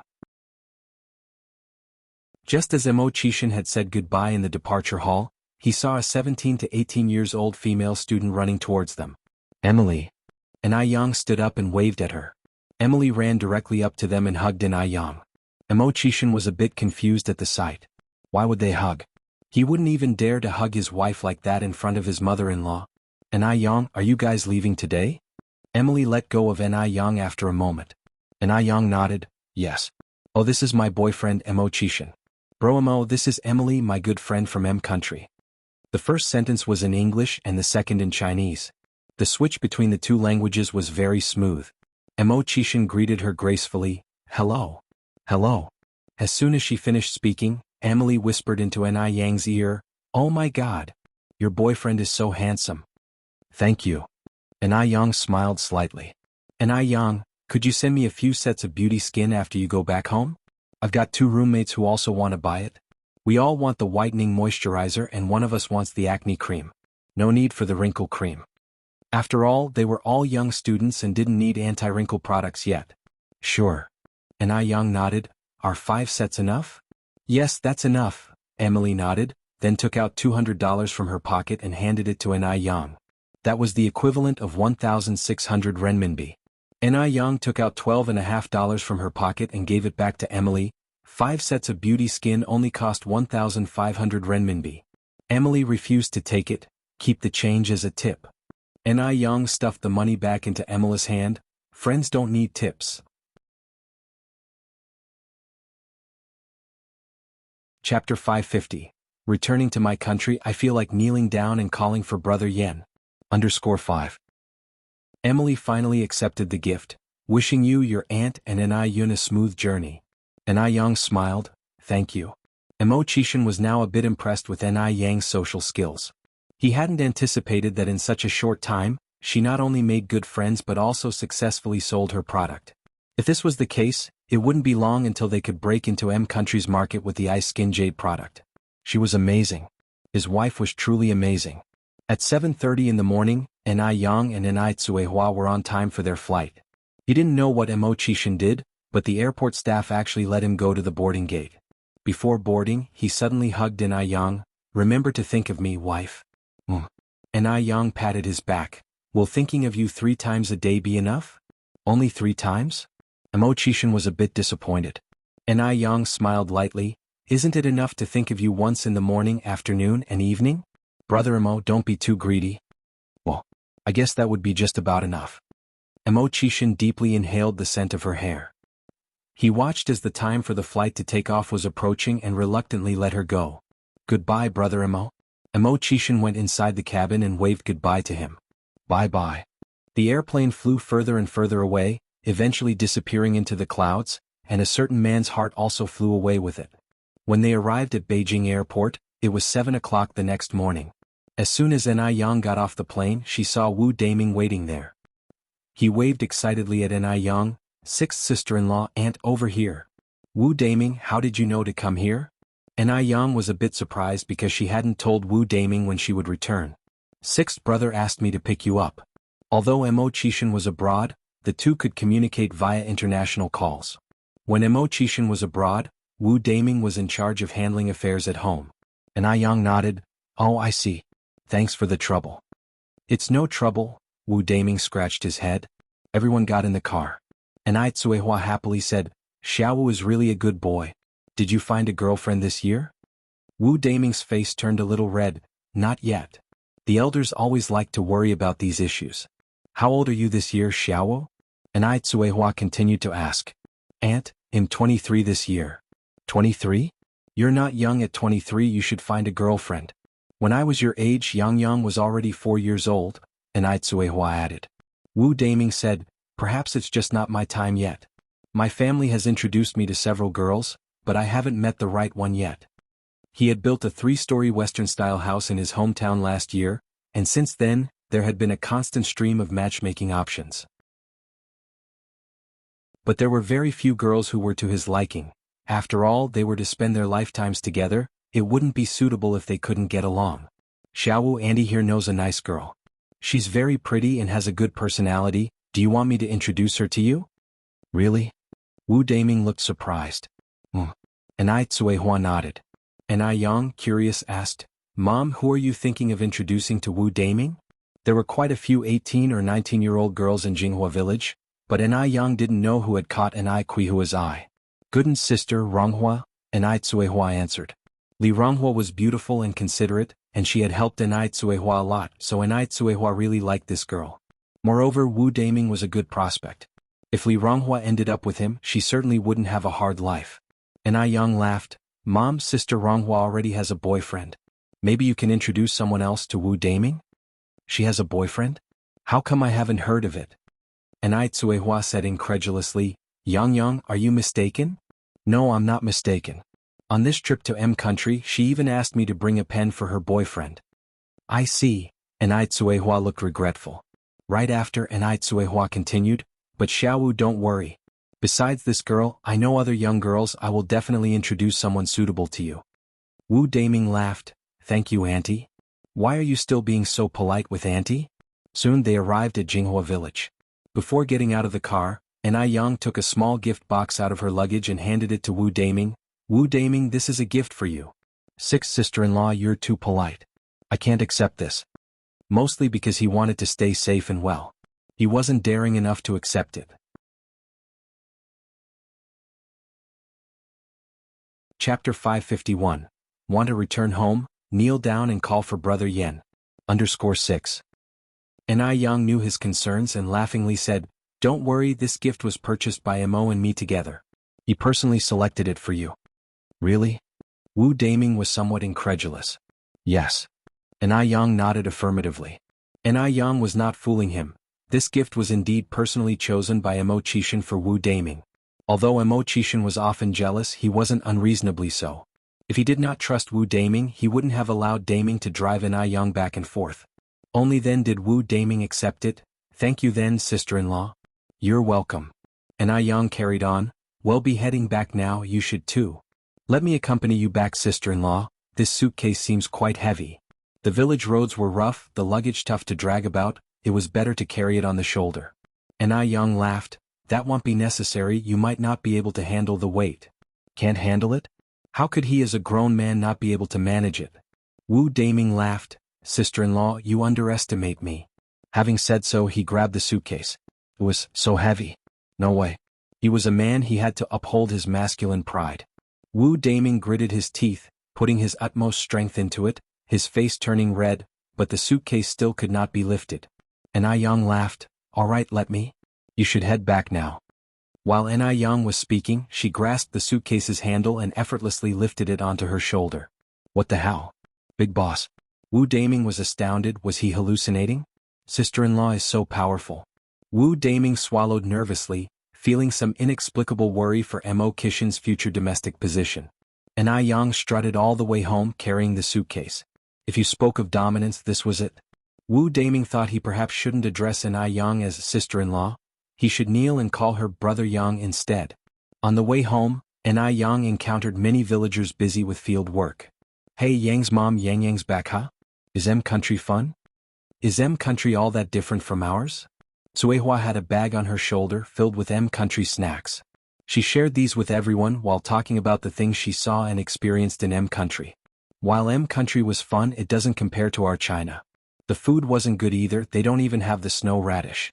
We took a lot of pictures. You all are welcome to come over to our house to see them whenever you're free. There were more and more people out working in the fields and more people gathering around Tsuehua. An I Yang saw they didn't seem about to disperse, and decided to head home carrying the suitcase. An I Yang was still at the entrance when Duo enthusiastically flew over, circled above Yang's head and finally landed on her other shoulder. Chirp, chirp. Duo. An I Yang felt warm inside. She turned her head and nuzzled Duo's little head with her cheek. Upon returning home, the first thing An I Yang did was to take out the imported bird food she had bought for Duo. Fearing Quihua's snacks weren't enough to share, after feeding Duo, An I Yang brought another big bag of imported snacks over to Tsuehua. Seeing An I Yang brought more treats, the villagers exclaimed, Yang's mom, you really raised a good daughter. Our 3 sons combined can't compare to your Yang. Isn't it? If it wasn't for Yang, could our village be enjoying such good times now?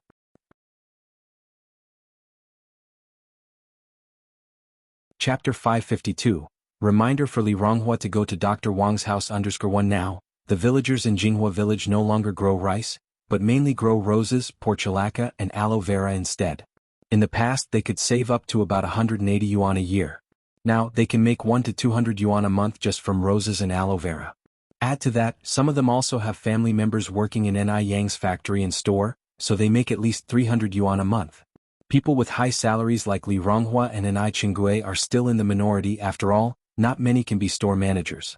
But in the 1980s, it was quite wealthy for a family to have an income of 300 yuan per month.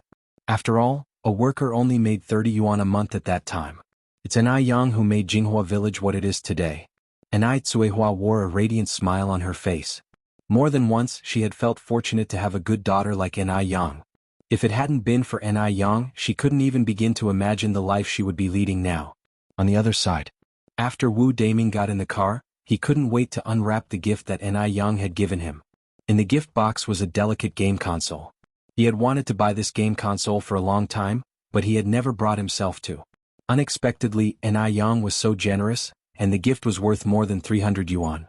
In fact, Mo Qishan is not stingy at all. He is very generous to Wu Daming, and even raised his monthly salary to 800 yuan. However, Wu Daming was born into poverty. He grew up in hard times. There were even times when he had to eat guanyin mud to stave off hunger. So, he doesn't want to spend money lavishly. Every month, he would send home 100 yuan to support his family, and save the rest for his future wife and child. He doesn't want his future wife and child to go through the same hardships that he had. He spent over 20,000 yuan on building a house last year. Although Wu Daming hasn't saved much this year, he is still much better off than an average worker. After all, his monthly salary equals the wages of a regular worker for 2 years. Wu Daming was studying the game console in the car when he suddenly felt someone bang on the car door frantically. Filled with anger, Wu immediately wound down the window, but before he could say anything the other person began to curse him. Hey, what's your problem? You think you're special because you have a car? Do you think parking in the middle of the road is okay? Can't you see you're blocking the way? You look like a decent man, why do you act so poorly? The person cursing him was a young girl. She was very beautiful, albeit a bit fiery. I'm sorry. I'll move it right away.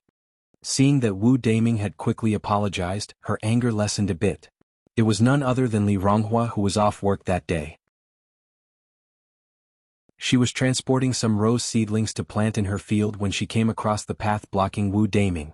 It's not entirely her fault that she got angry. She had been shouting from behind his car for several minutes, but the person inside hadn't responded at all, so she left her cart and came over to knock on the car window. Li Ronghua had never been in a car before. She didn't know that the car was soundproofed, so she thought Wu Daming was deliberately ignoring her. After Wu moved his car to a small road on the left, Li Ronghua went back, pulled up her cart and continued her journey. In addition to rose seedlings, there were also organic fertilizers on the cart, which made it very heavy, especially because it was an uphill path here. Ronghua, being a girl, found it hard to pull the heavy cart uphill. Seeing this, Wu Daming quickly got out of the car to help her push the cart. Li Ronghua suddenly felt much lighter on her shoulder, and she managed to climb the slope. Looking back, she saw that it was the driver from before who had helped her. At least you have some conscience. Wu Daming smiled awkwardly, thinking to himself, this girl is really hard to get along with. Whoever marries her in the future will truly be unfortunate. Ronghua didn't add anything more and continued pulling her cart. Wu Daming also drove away. In M country. After applying the anti-wrinkle cream on the back of her hand for 3 days, Caroline began to use it on her face. After using it for a week, the changes on Caroline's face were significant. The wrinkles around her eyes were disappearing at a visible speed. It was a new change every day. Caroline was overjoyed. She quickly found her good friend Annie. Annie? What's up, Caroline? Caroline excitedly said, Annie, look at my face. Confused, Annie said, what about your face? Have you started using that bottle of anti-wrinkle cream?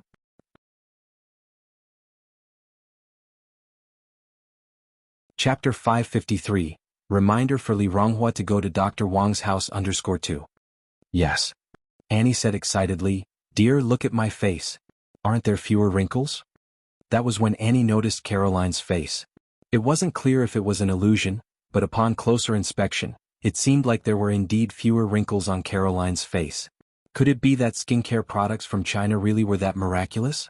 Annie continued, Caroline, have you been using any other skincare products during this period?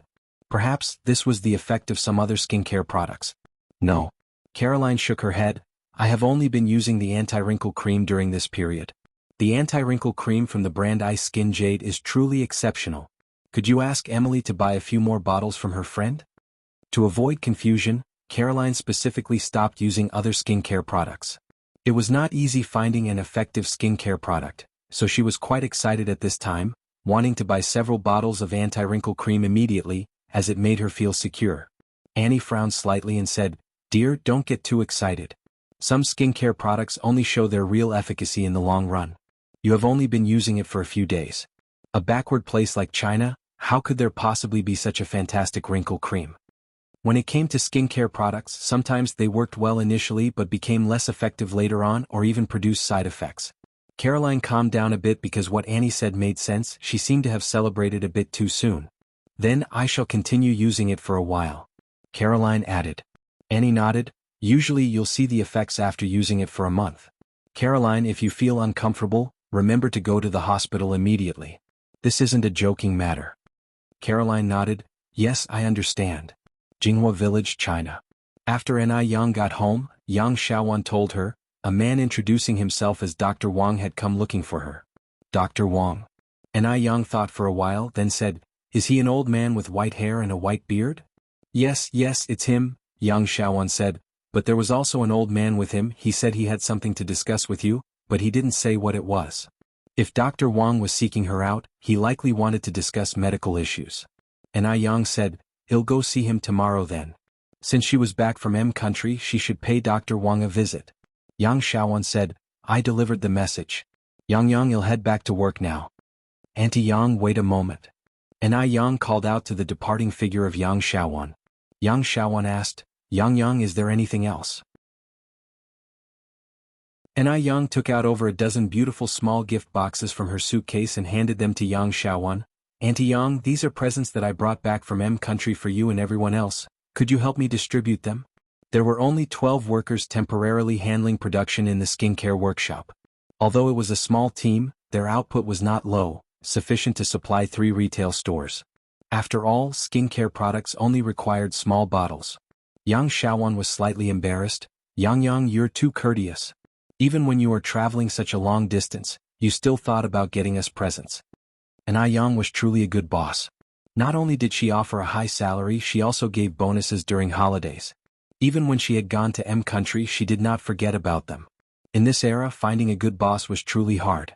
Some jobs even required nepotistic connections to secure.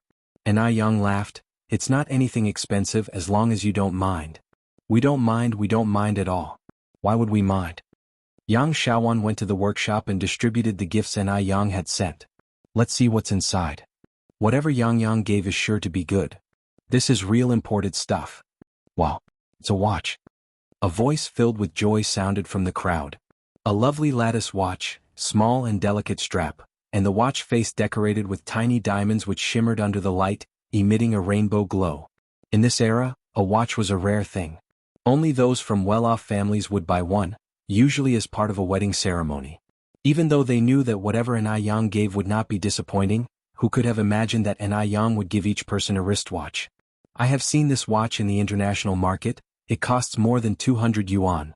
And it can only be bought with foreign exchange coupons."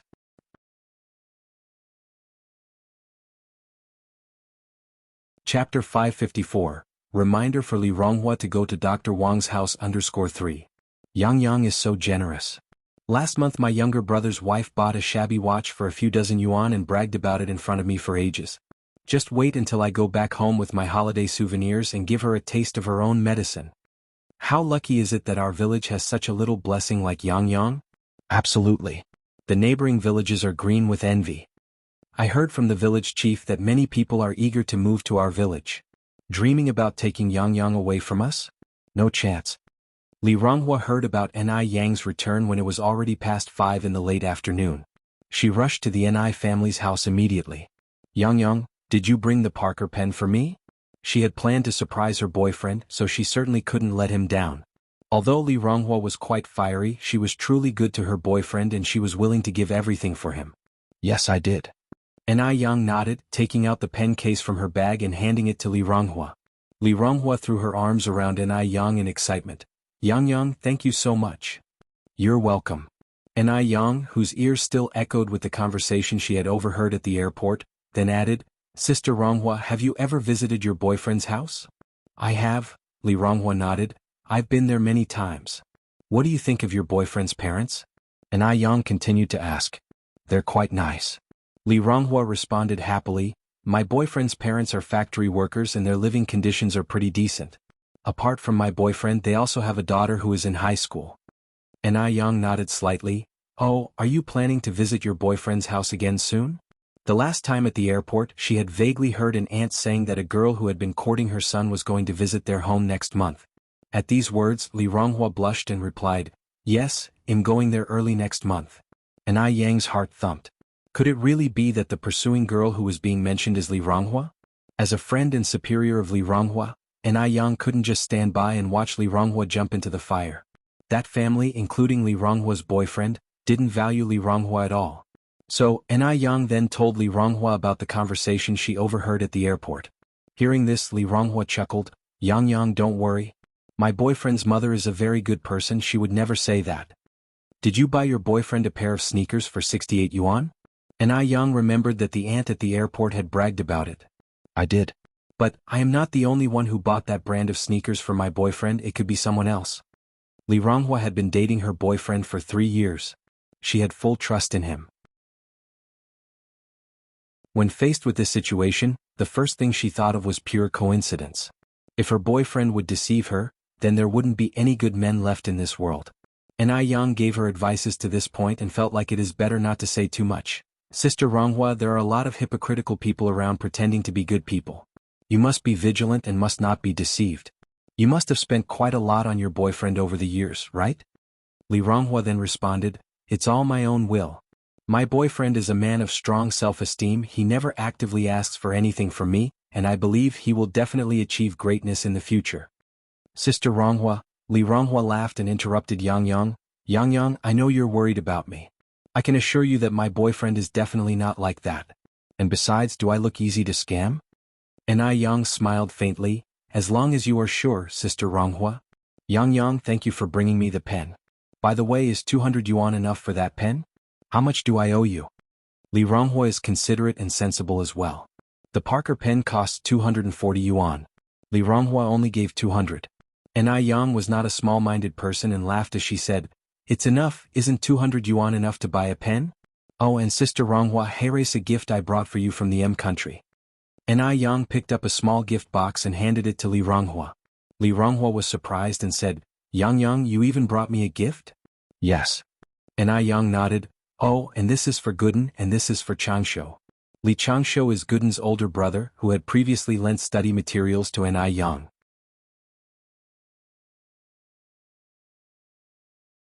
Chapter 555.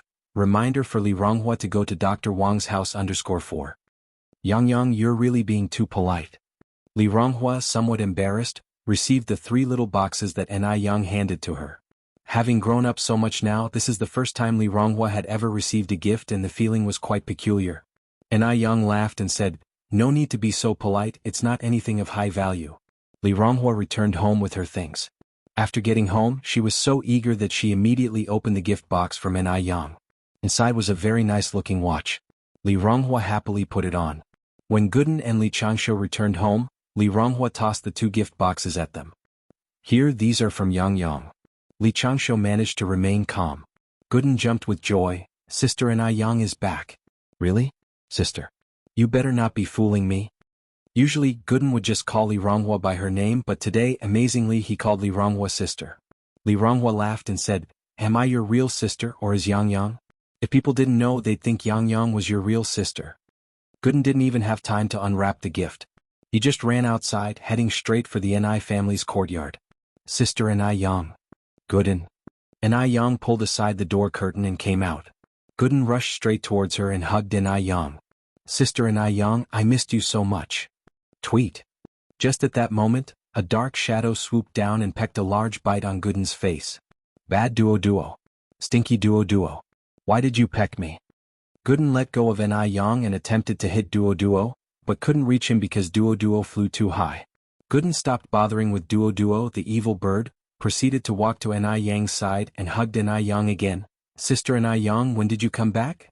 Just as he finished his sentence, duo swooped down again and pecked Gooden's face once more. Stinky duo. What's wrong with hugging Sister An I Yang? Tweet. Duo pecked once again. Having no choice, Gooden had to let go of Ni Yang, only then did Duo stop. Ni Yang could barely hold back her smile. In fact, she had noticed that apart from Imo-chishin, Duo would not spare any male who approached her, even if they were just boys. Duo would just attack. Also, Duo played only with girls. If a boy dared to tease it or feed it, Duo would just peck them without hesitation. This isn't just any evil bird. This is clearly a perverted bird. Sister Ni Yang, you haven't told me when you got back. This time, Gooden wisely refrained from hugging Ni Yang again. Ni Yang smiled and replied, I got home around 7 this morning. Gooden hit his head with regret. Sister Ni Yang, I can't believe I didn't know you came back so early. By the way, does Debeo know you're back? I suppose he doesn't. Gooden laughed and said, That's good, luckily I'm not the last one to know about your return. Oh, Sister Ni Yang, thanks for the gift from M Country, I really loved it. Even though he didn't know what gift Ni Yang had prepared for him, as long as it came from her, he would love it very much. Even if it's a heap of dog poop. I'm glad you like it. Ni Yang reached out and gently touched his head. Where's Yunyun? Didn't she come back with you? Gooden asked next. Yunyun is in the inner room. Then I'll go play with Yunyun. Go ahead. Ni Yang nodded. It was already past 5 at this time, so Ni Yang started preparing dinner. She hadn't eaten Chinese food for a long while and she planned to fully enjoy a big meal tonight. She'd start with boiled meat, then squirrel fish, mapo tofu, braised pork belly, tomato stew with beef brisket, fried shrimp with green peas, sour and spicy ear mushrooms and vegetable tofu soup. Although there are only 3 adults and a child to serve, Ni Yang believed they could definitely finish it all. In fact, everything happened exactly as Ni Yang predicted. At dinner time, Ni Chingue was thrilled. Yang, you're finally back. You have no idea how long it's been since I last enjoyed such delicious food. Ni Yang laughed and said, Well, then you should eat a lot tonight. Of course. Ni Chingue then asked, How's M Country, Yang? Is it any different from here? Ni Tsuehua replied, Actually, it's not that special. There's loads of sea. Also, the people there are quite open-minded. You can see young girls on the street wearing ultra-short skirts, showing off their long legs. Also, some people there are extremely dark-skinned while others are extremely white. According to Yang, the dark-skinned people have a particular low status.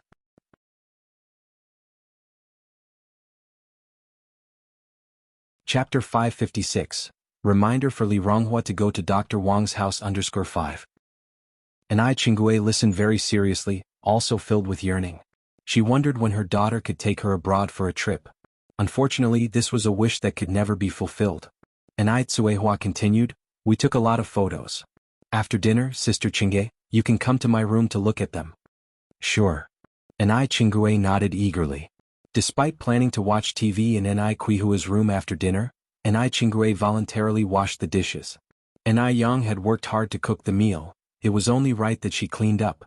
Having washed the dishes, Ni Chingue went to Ni Quihua's room, where Ni Tsuehua showed her the photos they had taken in M Country. Oh my, these foreigners are so open-minded. There are so many people on the beach and they just dress like this?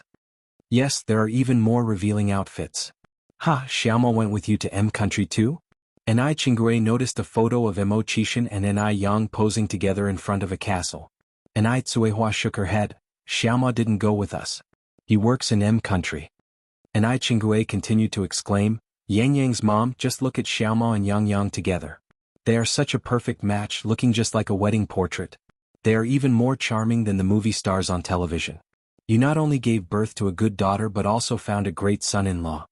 Ni Chingue truly envied Ni Tsuehua, and at the same time she felt fortunate to have met Ni Yang and her mother on the train that day. Otherwise, her life would have been different. When Ni Chingue was about to go to bed, Ni Tsuehua handed her a gift box. Sister Chingue, this is a gift Yang bought for you. Yang is too polite, she brought me a gift.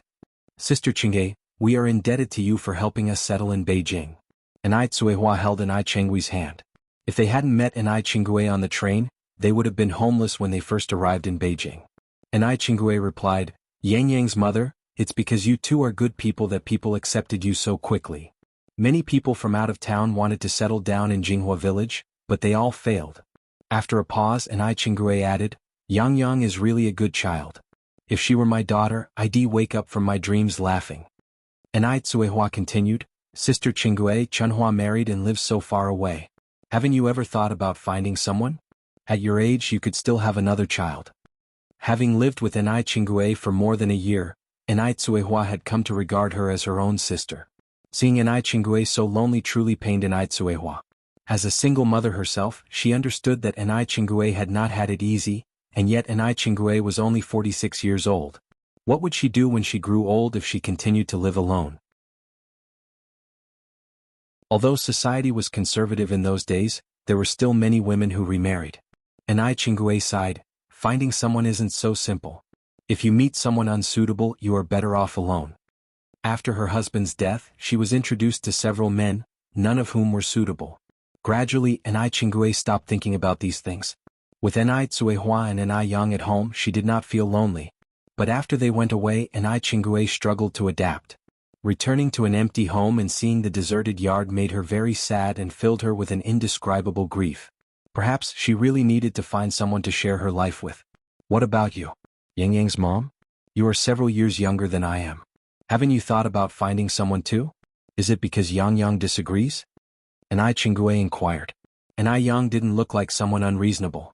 Enai Tsuehua replied, it's not that Yang disagrees. I just don't want to find someone right now. Little Yun is still very young, and Yang hasn't stabilized her career yet. It's not the right time to think about these things. Enai Qinggui nodded, that makes sense. But if you meet someone suitable you could consider it. Enai Tsuehua smiled, well see. Enai Qinggui then said, okay then I won't disturb you and little Yun's sleep. And going back to my room. Thank you for Yang's gift. And thank her for always remembering her aunt. The familial love her daughter never made her feel was embodied by Enai Yang. Enai Tsuehua escorted Enai Qinggui to the door. Sister Qinggui, listen to what you're saying. Aren't we sisters now? It's only right for Yang to respect you.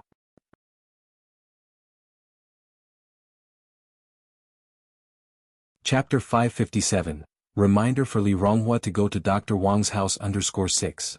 After Qinggui went back home, he unwrapped the gift to find inside a very soft silk scarf, along with a very fashionable dress. The logo on the dress consisted of 2 CS back-to-back. Qinggui had seen this type of dress in the upscale clothing store in town, but she didn't dare buy it as it cost 300 yuan.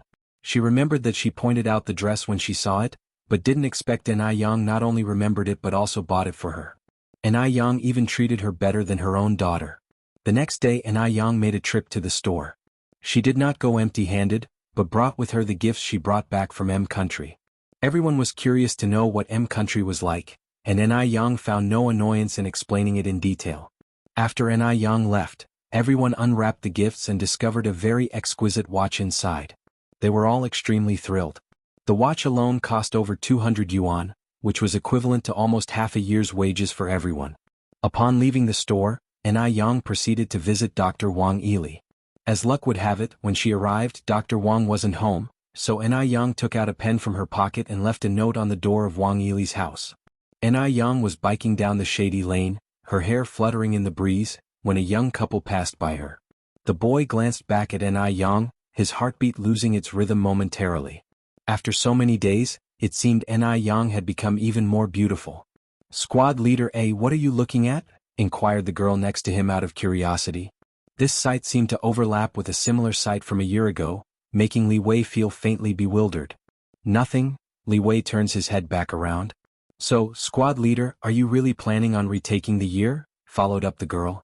Yes, Li Wei nodded his head. Holding back excitement, the girl responded, Squad leader, you're not like me. With your grades, you could easily get into a regular university, isn't it a shame to retake the year? The girl named Zhang Meng was Li Wei's classmate. She ended up with a score of less than 300 on the college entrance exam, which couldn't even get her into a community college, hence her choice to retake the year. Li Wei, on the other hand, scored over 500. Why would anyone scoring over 500 possibly choose to retake the year out of nowhere? He must be doing it for her, she thought.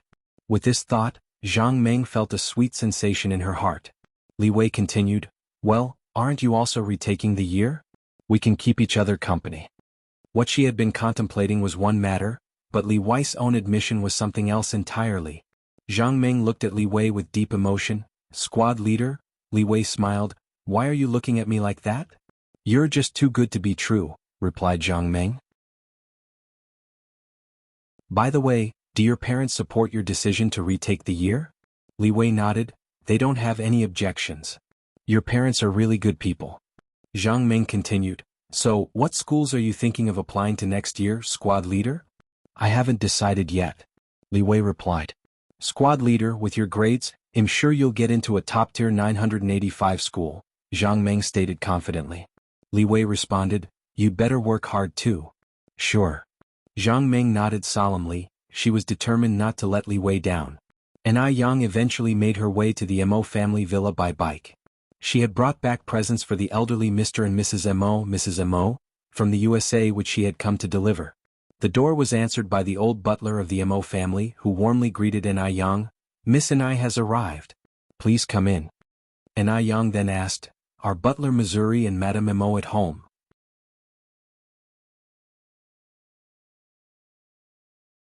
Chapter 558. The poisoning is serious. Dr. Wang comes to find _1. The old butler continued. The master and madam had to step out for a bit. But they should be back soon. Miss Anai, please come in and sit. Okay. Yang nodded and followed the old butler inside. As soon as Yang sat down in the living room, servants brought tea and snacks, worried about neglecting her. You see, Yang was someone held very dear by the master and madam. Sister Ping Ping isn't home either? Yang looked back at the old butler. The old butler replied, Miss Ping Ping has gone to work. Oh. Yang nodded slightly. Just then, footsteps were heard coming from the spiral staircase. A man and a woman descended from upstairs. The man was Mo Baichuan. The woman looked to be around 23 or 4. She wore a purple princess dress, a matching hat, and the same colored eyeshadow. She was very modish. Her name was Xiao Yingying, Mo Baichuan's cousin. Mo Baichuan saw Yang at first glance, with a complex look in his eyes. Yang claimed again and again she liked Mo Qishan, yet Mo Qishan wasn't home, so why did she come to the Mo family? The crucial point was, today even the old Mr. Mo and Mrs. Mo weren't home. Although Yang didn't say a word about the wedding from beginning to end, Mo Baichuan felt like it was somehow related to her. Cousin, you have a guest? Yingying didn't want anyone to steal her thunder, so she wasn't fond of any girl prettier than her. Mo Baichuan lightly hummed in acknowledgement. Yingying continued, who is she? How come I've never seen her before? An insignificant person.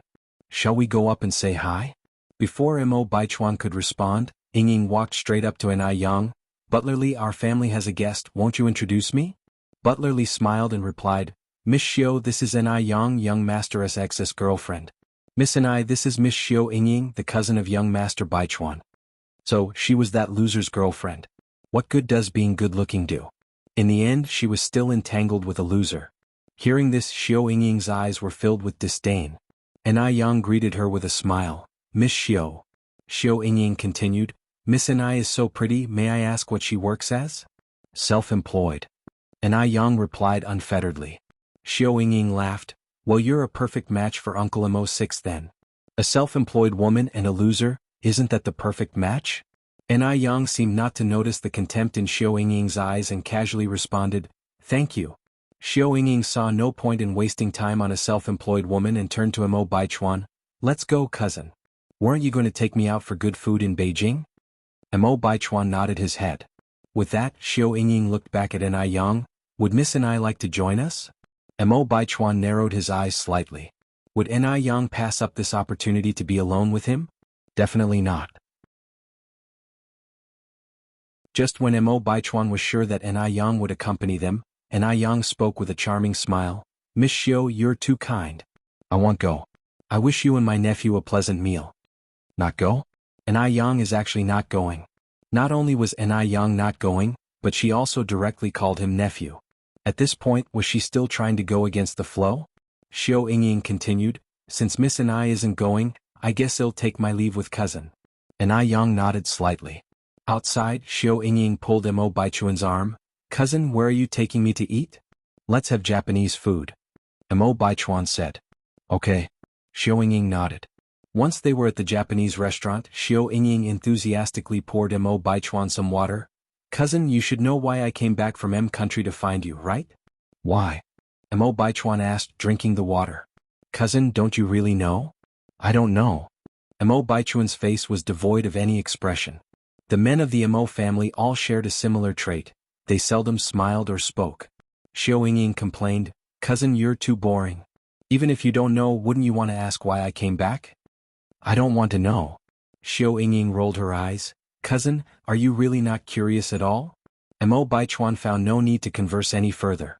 Xiao Yingying continued, "Cousin, I'm just going to tell you. I came back for Mr. Mog. So you must help me."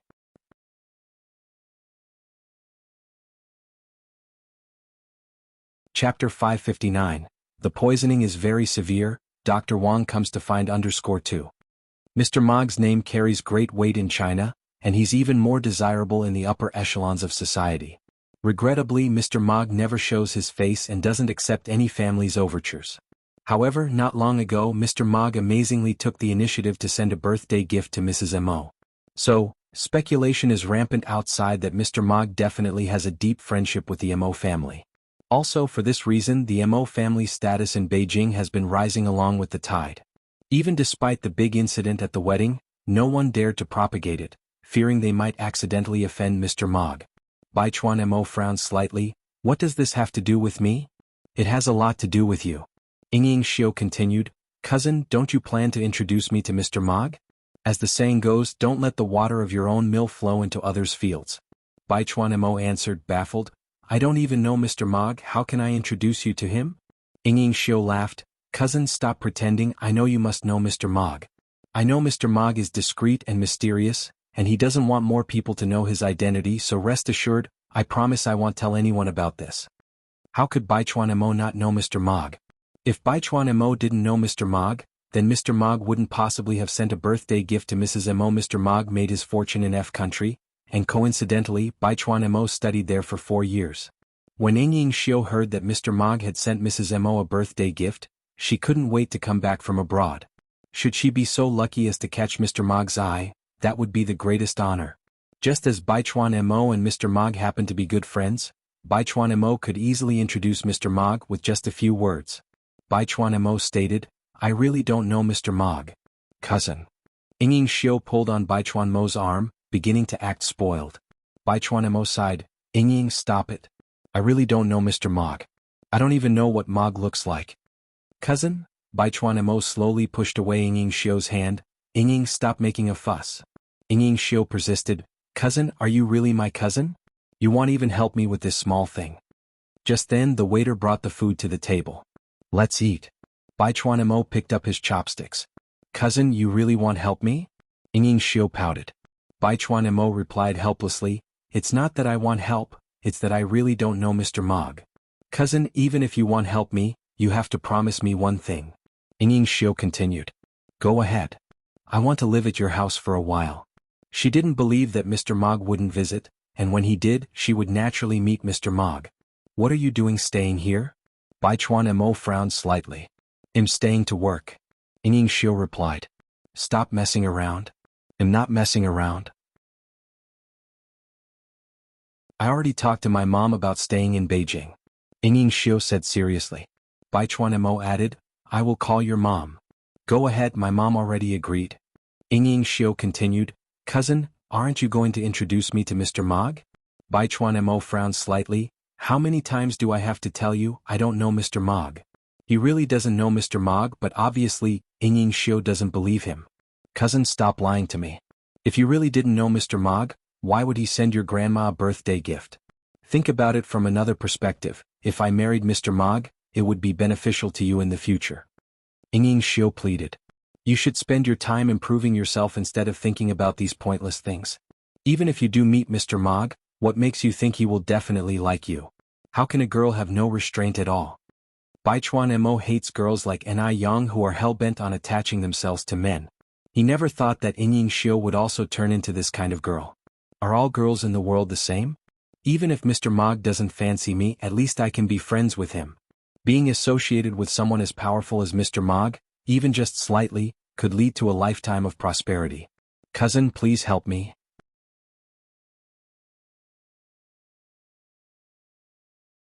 Chapter 560. The poisoning is extremely severe, Dr. Wang comes to find _3. Mo Baichuan sighed, "I really don't know Mr. Mog. The reason he sent a birthday gift to my grandmother is probably that he was somewhat acquainted with my grandfather. He was acquainted with old Master Mo? If the old master is already well into his 70s, nearing 80, could Mr. Mog also be at that age? Xiao Yingying frowned slightly. Although she didn't want to marry an old man, the man was Mr. Mog. Cousin, have you ever seen Mr. Mog? No. Mo Baichuan shook his head. Grandfather has many good friends, even if I've met them, I wouldn't know which one is Mr. Mog. Xiao Yingying stirred her drink. Oh, I see. Mo Baichuan picked up a piece of sashimi and put it in Xiao Yingying's bowl, speaking seriously. Yingying, you need to be down to earth, stop thinking about all these fantasies. Just imagine, if Mr. Mog turns out to be an old man like my grandfather, would you still want to marry him? Yes. Xiao Yingying nodded. Mo Baichuan continued, and what if he already has a large family with grandchildren? This time Xiao Yingying fell silent. After a long while, Xiao Yingying finally lifted her head. Cousin, let me stay at your place for now, I promise I won't disturb your work. Since she had come all this way, she needed to clarify things before going back. She had to see with her own eyes whether Mr. Mog was truly an old man with grandchildren before she could give up. If you want to stay, you can. The Mo family had a large house with plenty of rooms, having one more girl staying over was not a problem at all. Thank you, cousin. Mo Baichuan didn't respond but just stuffed a piece of lobster meat into his mouth. Every word the cousins were saying was heard by the guests at the next table. At the next table sat a young woman in a black suit, a faint smile playing at the corners of her mouth. If Mo Baichuan turned around at that moment, he would definitely recognize that this woman was his ex-sixth aunt, Zhao Jingrong. Zhao Jingrong had divorced Mo Qishan in order to marry Mr. Mog in the past. But she never dreamed that Mr. Mog would turn out to be Mo Baichuan. Actually, she should have realized it a long time ago. Mr. Mog was extremely mysterious, never dealing with any families, yet he specifically sent a birthday present to old Mistress Mo. This was obviously a move to curry favor with the old mistress. With Mr. Mog's current status, he certainly didn't need to curry favor with a woman in her 70s or 80s. But the catch was old Mistress Mo was his grandmother. Isn't it normal for a grandson to try to please his grandmother? Moreover, Mo Baichuan once studied abroad in F country, where Mr. Mog started his enterprise. All of these points were pointing towards Mo Baichuan being Mr. Mog. If she had known earlier that Mo Baichuan was Mr. Mog, she would have been more polite to old Master Mo and the old mistress when she called off the engagement. She shouldn't have made things so ugly. Now, the impression those two old people must have of her would be extremely poor. What should she do now? Zhao Jingrong frowned slightly. Should she first try to win over Mo Baichuan? As long as she successfully wins over Mo Baichuan, even if old Master Mo and the old mistress disagree, what could they do?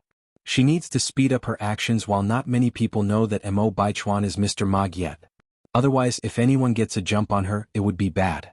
Zhao Jingrong took a sip of sake and began to plan, wondering where to start. Half an hour after Yang had arrived at the Mo family, old Master Mo and the old mistress finally returned home. The old mistress grabbed Yang's hand excitedly. Yang is here. You've been waiting for a long time, haven't you? Why didn't you let us know in advance when you wanted to come over? If you had told us, we could have arranged for a driver to pick you up. Your aunt is right. Remember to tell us next time so we can have the driver pick you up. It's just a gas pedal away. Yang smiled. I just arrived. Uncle Mo, Auntie Mo, you don't have to be so polite. The old mistress laughed. We're all family, there's no need for such formalities. By the way, Yang, I heard that you went to M country with your mother recently. When did you guys come back? We got home yesterday morning. Yang continued. Oh yes, Aunt Mo, I brought you a gift from M country. Really? The old mistress looked somewhat surprised. Yes. Yang nodded, took out the gift box and presented it to the old mistress. The gift that Yang had brought for the old mistress and old master was a massager that was not available domestically. When people reach a certain age, their immunity begins to weaken, often leading to weakness in the legs. Using this massager would provide significant relief.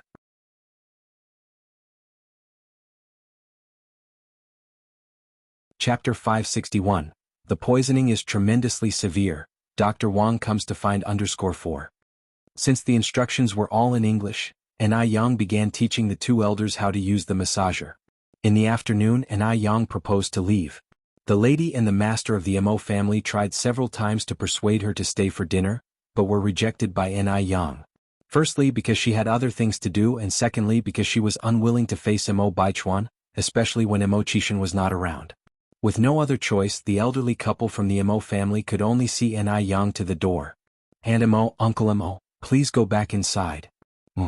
The two elders nodded but didn't seem to want to go back inside. But it's funny how things work out. Ni Yang, who desperately didn't want to see Imo Baichuan, ended up running into him. Just as she was about to mount her bicycle, a black jeep stopped by the road. Imo Baichuan and Xiao Yingying got out of it. Ni Yang wouldn't waste her breath on them. She acted as though she hadn't seen Imo Baichuan and rode past him. Imo Baichuan frowned slightly. Xiao Yingying, pulling at Imo Baichuan's sleeve, sneered, "So she just rides a bicycle?" Seeing Ni Yang in this pitiful state, Xiao Yingying felt a sense of inexplicable elation and superiority. As fellow girls, she was a pampered young lady doted upon since birth who had a chauffeur to attend to her. And Ni Yang? What could Ni Yang possibly have to offer other than her pretty face?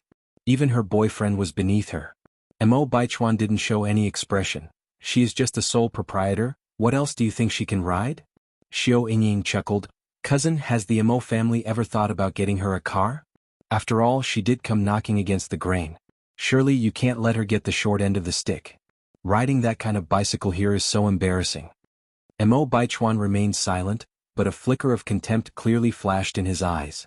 The couple continued to walk towards the main entrance. Just then, as if Xiao Yingying had suddenly remembered something, she said, "Cousin, wait a minute." "What happened?" Imo Baichuan looked back. Xiao Yingying continued, "I forgot to buy something. Cousin, can you accompany me to the mall?" Imo Baichuan frowned slightly. "Can't you buy it tomorrow?" "No. The Ice Skin Whitening and Moisturizing Cream has been increasing its monthly limit from 30 jars to 60 jars since last month. We release 30 jars on the 5th and 23rd of each month, and today is exactly the 23rd. Let's hurry up before they run out. My mom also asked me to get her a jar of wrinkle cream." Although Xiao Yingying had previously been a student in M country, she was well acquainted with the famous Ice Skin. Despite being a newcomer in the market last year, the brand has already taken several cities by storm.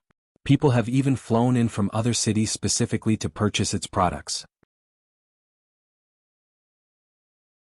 Ice Skin now has 3 branches, but its best-selling products are perpetually out of stock. Before Imo Baichuan could react, Xiao Yingying was already pulling him into the car. "Cousin, drive faster." Having no other choice, Imo Baichuan had to start the engine. On turning the corner they ran into Ni Yang. Ni Yang was wearing a sky-blue vintage button-up shirt and a pair of black wide-leg pants.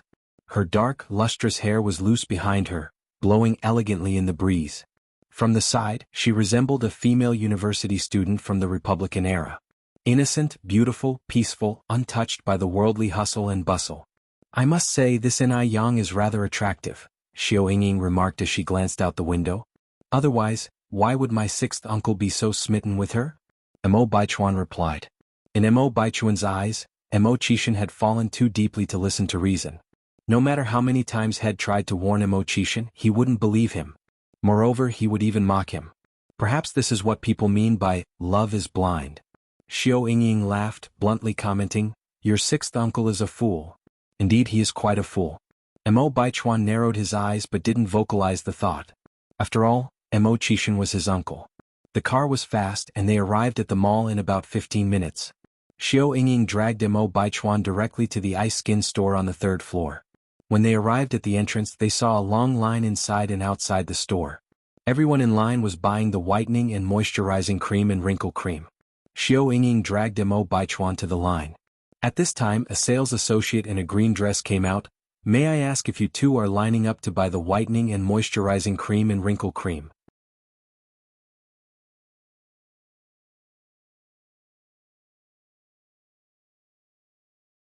Zhao Jingrong's soft voice resonated again. "I had no idea there was someone as understanding as you in the Imo family. I thought everyone in the Imo family was as self-unaware as Imo Qixin." With her remark, Zhao Jingrong had managed both to put down Imo Qixin and elevate herself, whilst indirectly appeasing Imo Baichuan. Everyone enjoys hearing good things about themselves. From her first sentence, she inferred that Imo Baichuan didn't like his uncle Imo Qixin. If he had any regard for him as his uncle, he would have unhesitatingly defended Imo Qixin. But he didn't.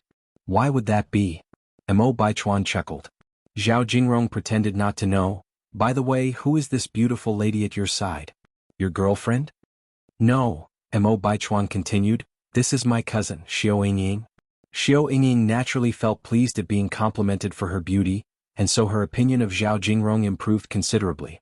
Zhao Jingrong laughed, so, it's Sister Xiao Yingying, you're here to buy ice jade skin too? Yes, Xiao Yingying nodded, adding, unfortunately the saleswoman told me that the whitening moisturizer and anti-wrinkle cream are sold out. It seems I will have to come back at the beginning of the month. With that she let out a sigh. Zhao Jingrong chimed in, don't be upset, Sister Xiao. As it happens, I have the whitening moisturizer and anti-wrinkle cream in my full set of ice jade skin. I'll give them to you. She had been worried about how to get closer to Mo Baichuan, and then this perfect opportunity presented itself. Xiao Yingying did not expect Zhao Jingrong to be so generous. She replied somewhat embarrassed, Sister Jingrong, isn't that too much? What about you?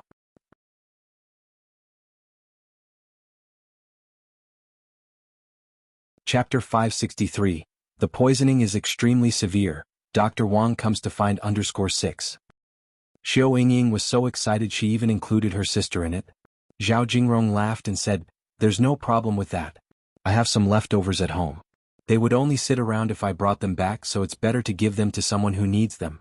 Sister Xiao, you don't have to be formal with me.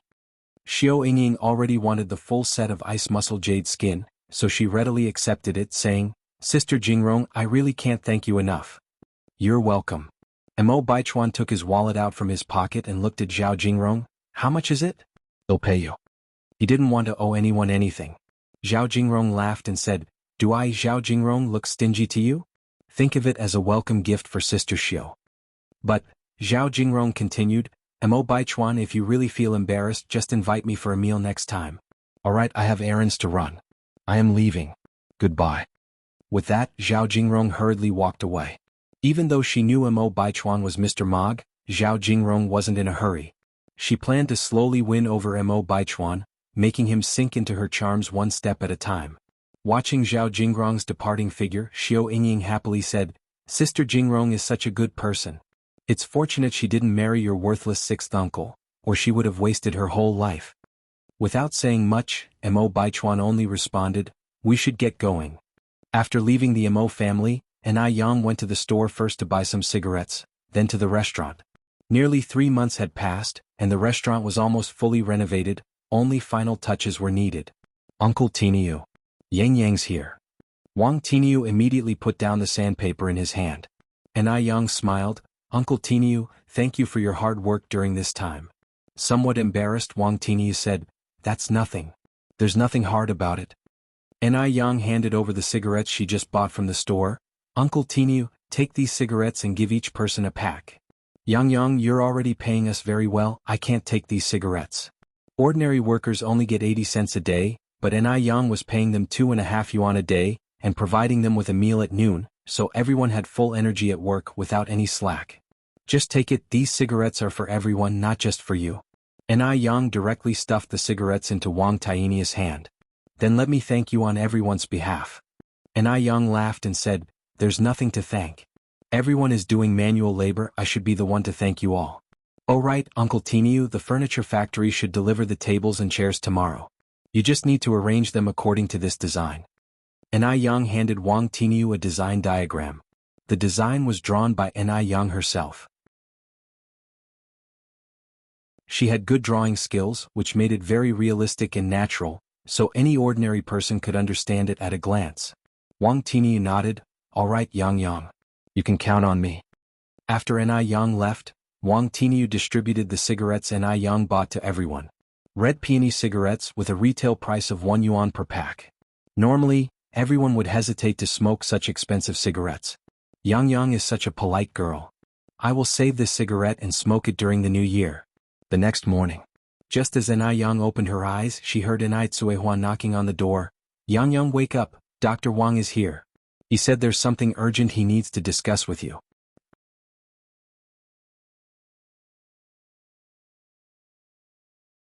Chapter 564. Home medical treatment, slapping G-1. The urgency mentioned by the doctor usually pertains to matters of life and death. Upon hearing this, Yang rolled over in bed, sitting up immediately. Alright mom, I'm getting up now. Ni Yang hurriedly got out of bed, randomly grabbing a cheongsam to put on, and after brushing her teeth and washing her face, she went to the front hall to meet Dr. Wang. All of this took less than 10 minutes in total. Not only Wang Yili had arrived, but also his younger brother Wang Yizhang. Yang, you're back at last. Upon seeing Ni Yang, Wang Yili was particularly excited. Grandpa Wang, did you come to see me because of some urgency? Ni Yang asked in response. Wang Yili continued, Yang, let me introduce you, this is my younger brother Wang Yizhang. Yizhang, this is the young divine doctor Ni Yang I've told you about. Hello, second Grandpa Wang. Ni Yang greeted politely. To be honest, upon seeing Ni Yang, Wang Yizhang felt a bit disappointed. Even though Wang Yili had told him that Ni Yang was young. But he never expected Ni Yang to be this young. She looked no older than 20, right? Could such a young child really possess such extraordinary medical skills? At her age, he was just beginning to learn about traditional Chinese medicine. Even though he felt a bit disappointed, Wang Yizhang hid his feelings well. After all, this was the young divine doctor that his brother admired. He might as well try his luck. Nice to meet you, young divine doctor. Wang Yizhang nodded. Wang Yili continued, Yang, we came here today to ask for your help. What's the matter? Just tell me, Grandpa Wang. Wang Yili revealed Wang Yizhang's situation to her. Upon hearing this, Ni Yang slightly furrowed her brows. From the description, I can't yet determine what's wrong with the patient. How about this, I'll go with you to see him? That would be great. Wang Yili continued, Yang, are you free today? Even if Ni Yang didn't have time, she would make time in face of a life or death situation. The patient's condition is important, let's go now. All right. Wang Yili continued, Yizhang, let's go. Okay. Wang Yizhang nodded. The three of them walked out together when Ni Tsuehua came out from the house. Yang, you haven't had breakfast yet, take this with you. Ni Tsuehua handed Ni Yang a bag, and then gave the two other bags she held to Wang Yili and Wang Yizhang. Sirs, you haven't had breakfast yet, take these.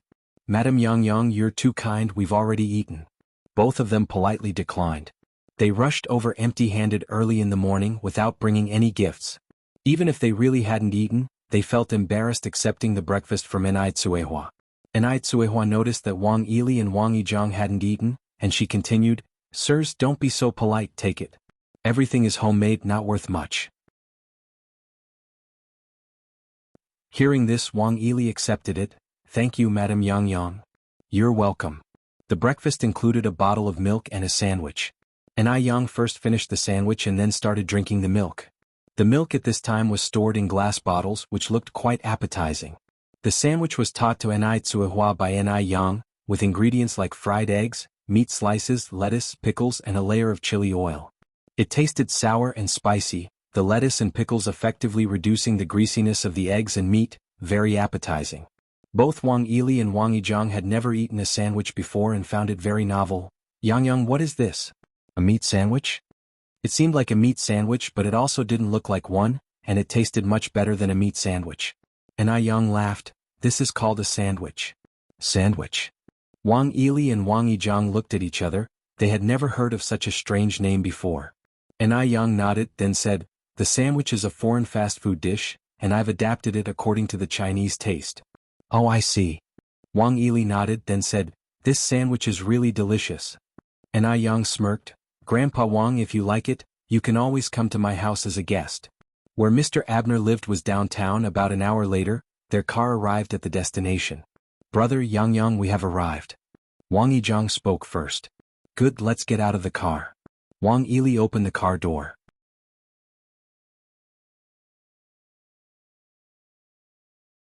Chapter 565. Home Medical Treatment, Slapping G-Row_2. Several people got out of the car. At the door, the bodyguard stood in the way without immediately allowing Wang Yizhang and Wang Yili to enter. Wang Yizhang then said, could you please inform Mr. Abner that the divine doctor has arrived? Even though it pained him to call anyone the divine doctor. But the arrow was already on the string, and he had no choice but to let it fly. One of the bodyguards nodded, wait here. Wang Yizhang looked at Ni Yang apologizing, I'm sorry Yang, this patient is a bit difficult, I didn't mean for you to get offended. It's fine. Ni Yang shook her head. Shortly after, a large group of people came towards them. A young man and woman led the group. The man was a blonde foreigner with blue eyes, while the woman was a tall Chinese woman. Dr. Wang, the foreign man said in halting Chinese as he walked towards Wang Yili. Is this the devised doctor you brought? Divine doctor, hello, I'm Abner from F country. I hope you can cure my mother's illness. With his full white beard, Wang Yili resembled a hermit, so it was understandable Mr. Abner could mistake him for the divine doctor. After all, no one would associate the title of divine doctor with a teenage girl. Wang Yili awkwardly replied, Sir, you have mistaken me, I'm not the divine doctor. The real divine doctor is her. Wang Yili then pointed to Anai Yang. Her? Mr. Abner looked at Anai Yang, slightly taken aback. This young girl is too young. That was Mr. Abner's initial reaction. His second reaction was he felt like he had seen Anai Yang somewhere before, but he just couldn't recall where. This was truly strange. Wang Yizhang nodded, yes her. Mr. Abner, this young divine doctor might be able to cure your mother, shall we give her a try? Before Mr. Abner could reply, a scoff sounded from the sidelines. Dr. Wang, have you gone senile? Who are you just bringing to see Mr. Abner? A teenage girl who dares to claim herself to be the divine doctor. What a joke. Jiro didn't recognize Anai Yang. After all, it had been a long time since their brief encounter on the street, and they were quite a distance apart then. Not remembering her would be normal. Young girl, do you know how to speak properly? Do you know there are some people you can't judge by appearance? Wang Yili spoke unpleased. Meanwhile, Wang Yili was guessing in his heart, this girl was probably the Miss Ji his brother had spoken of. No wonder Wang Yizhang detested her. Indeed, she was not a likable girl. Old man, I was speaking with Dr. Wang. Why are you so eager to interrupt? Do you know there is a saying in China that goes, dogs don't have a place in the human conversation? Ji Rao's words, seemingly polite with all the sirs and you, were actually barbed at every turn.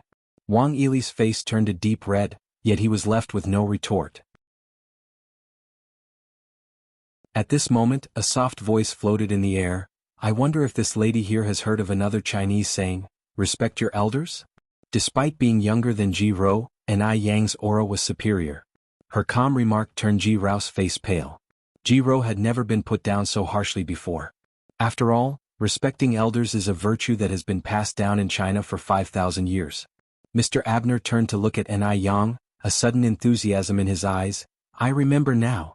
You were the young girl who saved someone in the streets last time. Can you really cure my mom's illness? It was no coincidence Mr. Abner remembered Anai Yang. Anai Yang was so beautiful that he noticed her immediately in the crowd back then. He had never seen such a beautiful Eastern girl. Anai Yang was the first. When she heard this, Ji Rao instantaneously remembered, but she had no good impression of Anai Yang on the street. She thought Anai Yang was all about the limelight, mystifying things. This was a girl with a scheming heart, who had exhausted all means to get Wang Yizhang to bring her to see Mr. Abner.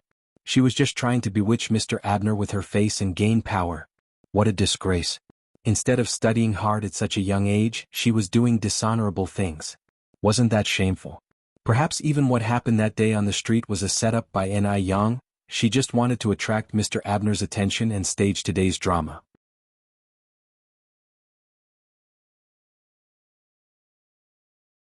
Chapter 566. Home Medical Treatment, Slapping Ji Rao _3. Ji Rao's face grew increasingly grim, ready to expose Anai Yang's true face at any moment. Only Mr. Abner had seen Anai Yang that day. Anai Yang didn't notice him until then. She asked somewhat strangely, what street? Have we met before? At this, Ji Rao scoffed coldly. She's really putting on a good act. Ji Rao was curious to see just how long Anai Yang could keep the act going. Mr. Abner explained what he saw that day. Only then did Anai Yang get it. Oh, you're talking about that day. The elderly woman had a sudden heart attack that day, and I just administered some basic first aid measures to her. As for your mother's disease, I can only decide after I've seen her condition. I can't give you a definite answer on whether or not it can be cured right now. Mr. Abner immediately said, Divine Doctor, come with me. He had initially thought that Anai Yang failed to save the old lattice life last time, which was why she hastily left. To his surprise, Anai Yang actually managed to save the old lady. It seems that China does indeed have a divine doctor. Wait a moment. Ji Rao suddenly spoke. Miss Ji, what's wrong? Mr. Abner turned back with a puzzled look. Mr. Abner, please don't believe her. She's a liar. She doesn't know anything about medical skills. She's colluding with Dr. Wang to deceive you. I grew up in China and I've never seen a teenage divine doctor. She's just trying to draw your attention by leveraging her good looks. Speaking fluently in French, Jiro continued, Mr. Abner, please don't be fooled by her and cause unnecessary pain for your wife. At her words, Mr. Abner's expression changed. He trusted Jiro. And considering that Ni Yang didn't offer any explanation after hearing Jiro's words, he began to question Ni Yang's true intentions. What did she say? Wang Yili asked anxiously. Yizhang, can you understand it? I don't understand, Wang Yizhang shook his head and whispered, but judging by the look on her face, she's not saying anything nice. A fine Chinese speaker, why would she switch to speaking bird language? Wang Yili's face darkened. This Ms. Ji is really too bullying. Can't she just speak openly and honestly? Ji Rao's face was smug. She was speaking French. Could those two old fools and the young girl understand it? Ji Rao looked at Ni Yang, her lips curled in disdain, and a mocking glint in her eyes. Her whole goal was to make sure Ni Yang couldn't understand, to make Ni Yang embarrass herself. Ji Rao had seen many Chinese who couldn't speak French. In front of the people of F country, they were like mutes, their hand and foot work clumsy and comical. Just wait. Ni Yang was about to embarrass herself. Just as Ji Rao was waiting for Ni Yang to embarrass herself, a pleasant French voice sounded in the air. Dear unnamed sister, do you really think it's alright to maliciously assume things about others? I wonder if you have ever heard the saying judge others as you judge yourself, or if you know what it means. The saying means that you see others as what you are yourself. You are trying to seduce Mr. Abner and you're attempting to slander others without any shame. By the end of her statement, Ni Yang simply shook her head. Ji Rao's face turned green with fury. She had never expected that a girl who seemed to have barely had any education would be fluent in French. It was simply unbelievable. While Wang Yili and Wang Yizhang didn't understand what Ni Yang was saying, they inexplicably felt thrilled. Just by looking at Ji Rao's face they could tell that Ni Yang had gained the upper hand. This ignorant girl really needed some harsh lessons. What are you babbling about? Ji Rao said, I'm going to sue you. You're defaming me. Ni Yang smiled faintly, replying in French, What you do not wish for yourself, do not do to others. When you were defaming me just now, have you not thought I could also sue you? Ji Rao choked, her face turned even uglier. She had never been so humiliated in front of Mr. Abner before. What on earth was the background of this young girl? She was so annoyed. Ni Yang continued, Dear sister, are you aware that your accusatory behavior just now could have cost Mr. Abner's mother's chance of recovery if it were a doctor who didn't understand French? You think you can cure the wife's disease? Ji Rao was so angry her face turned pale. Ni Yang gave a slight smile, Whether I can or not, just wait and see.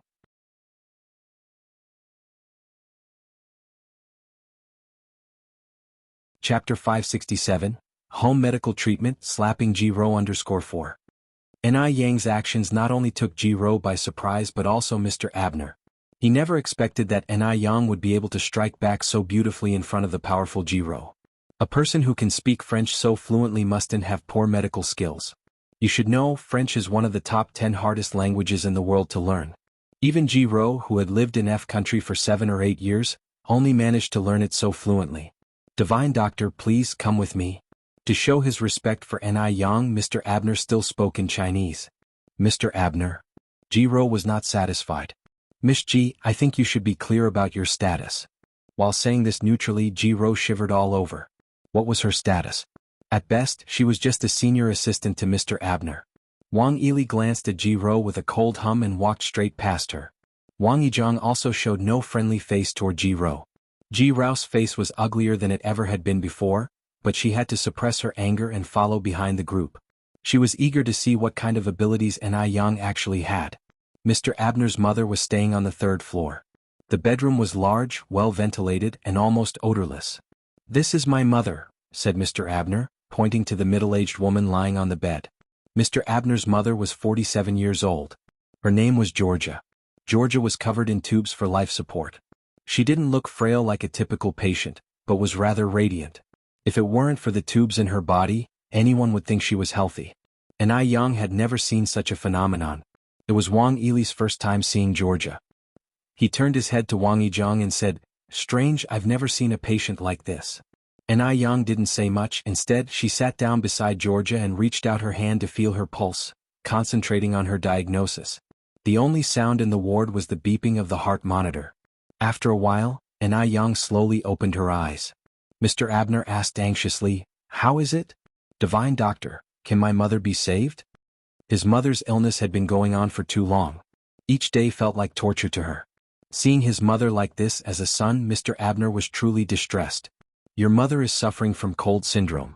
Don't worry, it's not a serious illness," Yang said lightly. Not a serious illness? George's illness had stumped both Western and traditional Chinese medicine practitioners, yet Yang casually stated it wasn't a serious illness. Was she being overconfident? Even Wang Yizhang felt Yang was being unreasonable. "Miss Ni, are you saying that you're confident you can cure Mrs. George's illness?" Jiro asked. "Yes," Yang nodded. "Even the professors of Western medicine in M country couldn't diagnose Mrs. George's condition, and yet you say it's not a serious illness. Do you believe you have more authority than the professors?" "Oh, I forgot to ask earlier, do you have a medical license? How many years have you been practicing medicine?" Jiro asked aggressively. Yang laughed and said, "It's not that I'm better than foreign professors. Sometimes some medical conditions can't be diagnosed with machines. Western medicine has its strengths and so does traditional Chinese medicine. If traditional Chinese medicine was truly useless, it wouldn't have been passed down for 5,000 years in China, and you wouldn't be here." Yang didn't mean to belittle Western medicine. This statement was made with great confidence and poise. If this had been a Western doctor, they probably wouldn't have this kind of tolerance. This is the legacy of 5,000 years of traditional Chinese medicine. Jiro bit her lip. "Miss Ni, you're really good at avoiding the main point. I asked if you have a medical license." Yang laughed and said, "Of course I have a medical license. Otherwise I wouldn't be practicing medicine." Yang pulled out a traditional Chinese medicine certification from her bag. Ever since she had successfully treated Mo Hudi, Yang had taken the time to obtain her traditional Chinese medicine certification. Now she is a certified traditional Chinese doctor. This certificate couldn't be fake, could it? Jiro had some doubts but had nothing more to say. Yang looked at Mr. Abner and asked, "Did your mother go to the mountains for a trip 2 years ago and come back with a serious illness?" Mr. Abner thought for a moment, then said, "Yes, that's correct."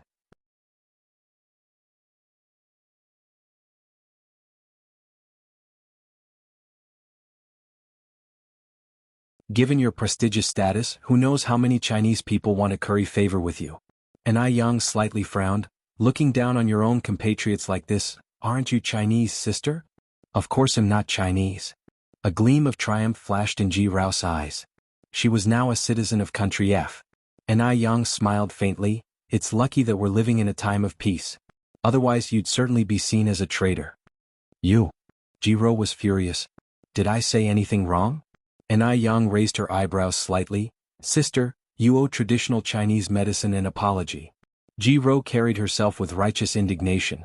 "Traditional Chinese medicine is outdated and incompetent, and we're not allowed to say this? People like you will never understand the sophistication of Western culture, always sticking to obsolete ideas, spouting sweet words here, deceiving and cheating." "Miss G is right. Mr. Abner, don't be fooled by this quack." The other doctors were also seething with anger. This young lady looked no more than a teenager. How could she possibly possess medical skills? "Mr. Abner, traditional Chinese medicine emphasizes a bond between patient and doctor. We do not force our treatments on anyone. Since I do not have this bond with your wife, I'll make a move first. Please invite someone more capable." Yang began to pack up her medical box, preparing to leave. Seeing Yang stand her ground in such a way, oddly enough, the brothers Wang Yili and Wang Yizhang found it extremely satisfying. This is the style of traditional Chinese medicine should have. Begging and pleading is definitely not the style of traditional Chinese medicine. Let these folks from F country regret it. Mr. Abner was somewhat stunned, and at that moment he didn't know how to make a decision.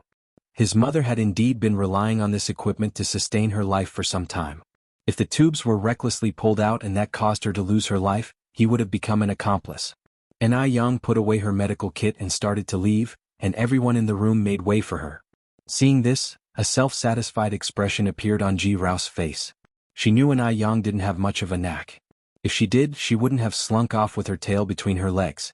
Just as Yang turned to leave, a hand tightly gripped hers. Yang looked back slightly. Unbeknownst to her, Georgia, who had been unconscious, had woken up, and it was she who had grabbed Yang's hand. "Don't go. Beautiful girl, I believe in you. Please stay and treat me." George's voice was extremely weak, but she held onto Ni Yang's hand tightly. It was a desperate plea from a seriously ill person. She had already been sick for over a year. She had never encountered a doctor who could correctly diagnose her illness, nor had any doctor said that they could cure it. Ni Yang may be young, she was willing to take a gamble. If she won, she could survive. If she lost, she would just be dead. She wouldn't live much longer anyway, and rather than living in pain, she would be better off dead.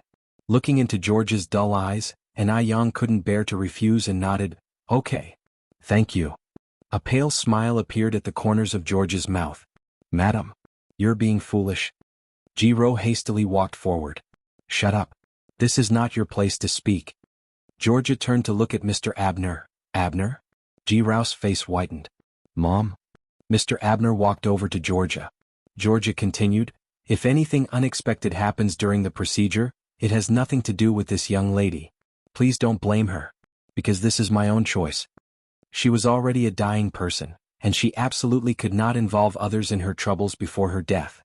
Seeing Mr. Abner remaining silent, Georgia continued, "Abner, promise me quickly." Mr. Abner nodded with difficulty. "All right. I promise you." Jiro anxiously said, "Mr. Abner, Madam has lost her ability to think clearly, but you must not be confused." Mr. Abner sighed, "Stop talking, I respect my mother's wishes." He finished speaking and bowed deeply to Ni Yang. "Divine Doctor, we're counting on you." Ni Yang didn't say much. She turned to look at Wang Yili and Wang Yizhang. "Would the two of you mind assisting me?" "Of course." Wang Yili and Wang Yizhang immediately stepped forward. It didn't take long for the three of them to remove all the tubes on George's body. As soon as the tubes were removed, it seemed as though all of George's strength had been drained. Her head slumped to the side and she immediately closed her eyes. Wang Yili slightly furrowed his brows, checking George's breathing. Suddenly, his face turned white and he looked at Ni Yang, whispering, She seems to have stopped breathing." "Stopped breathing." Jiro only wished to stir up trouble and shrieked, "How can she stop breathing? Miss Ni, didn't you say your medical skills were good and that you could cure Madam?" At this point, Jiro looked at Mr. Abner, adding fuel to the fire. "Murdering compensates life. Mr. Abner, you must hold Miss Ni accountable." Ni Yang had embarrassed her many times. Of course she needed to take revenge. Even though Georgia had said she wouldn't hold Ni Yang responsible while alive, but how trustworthy could the words of a sick person be? Moreover, there were no written agreements. Now it would be her word against the dead.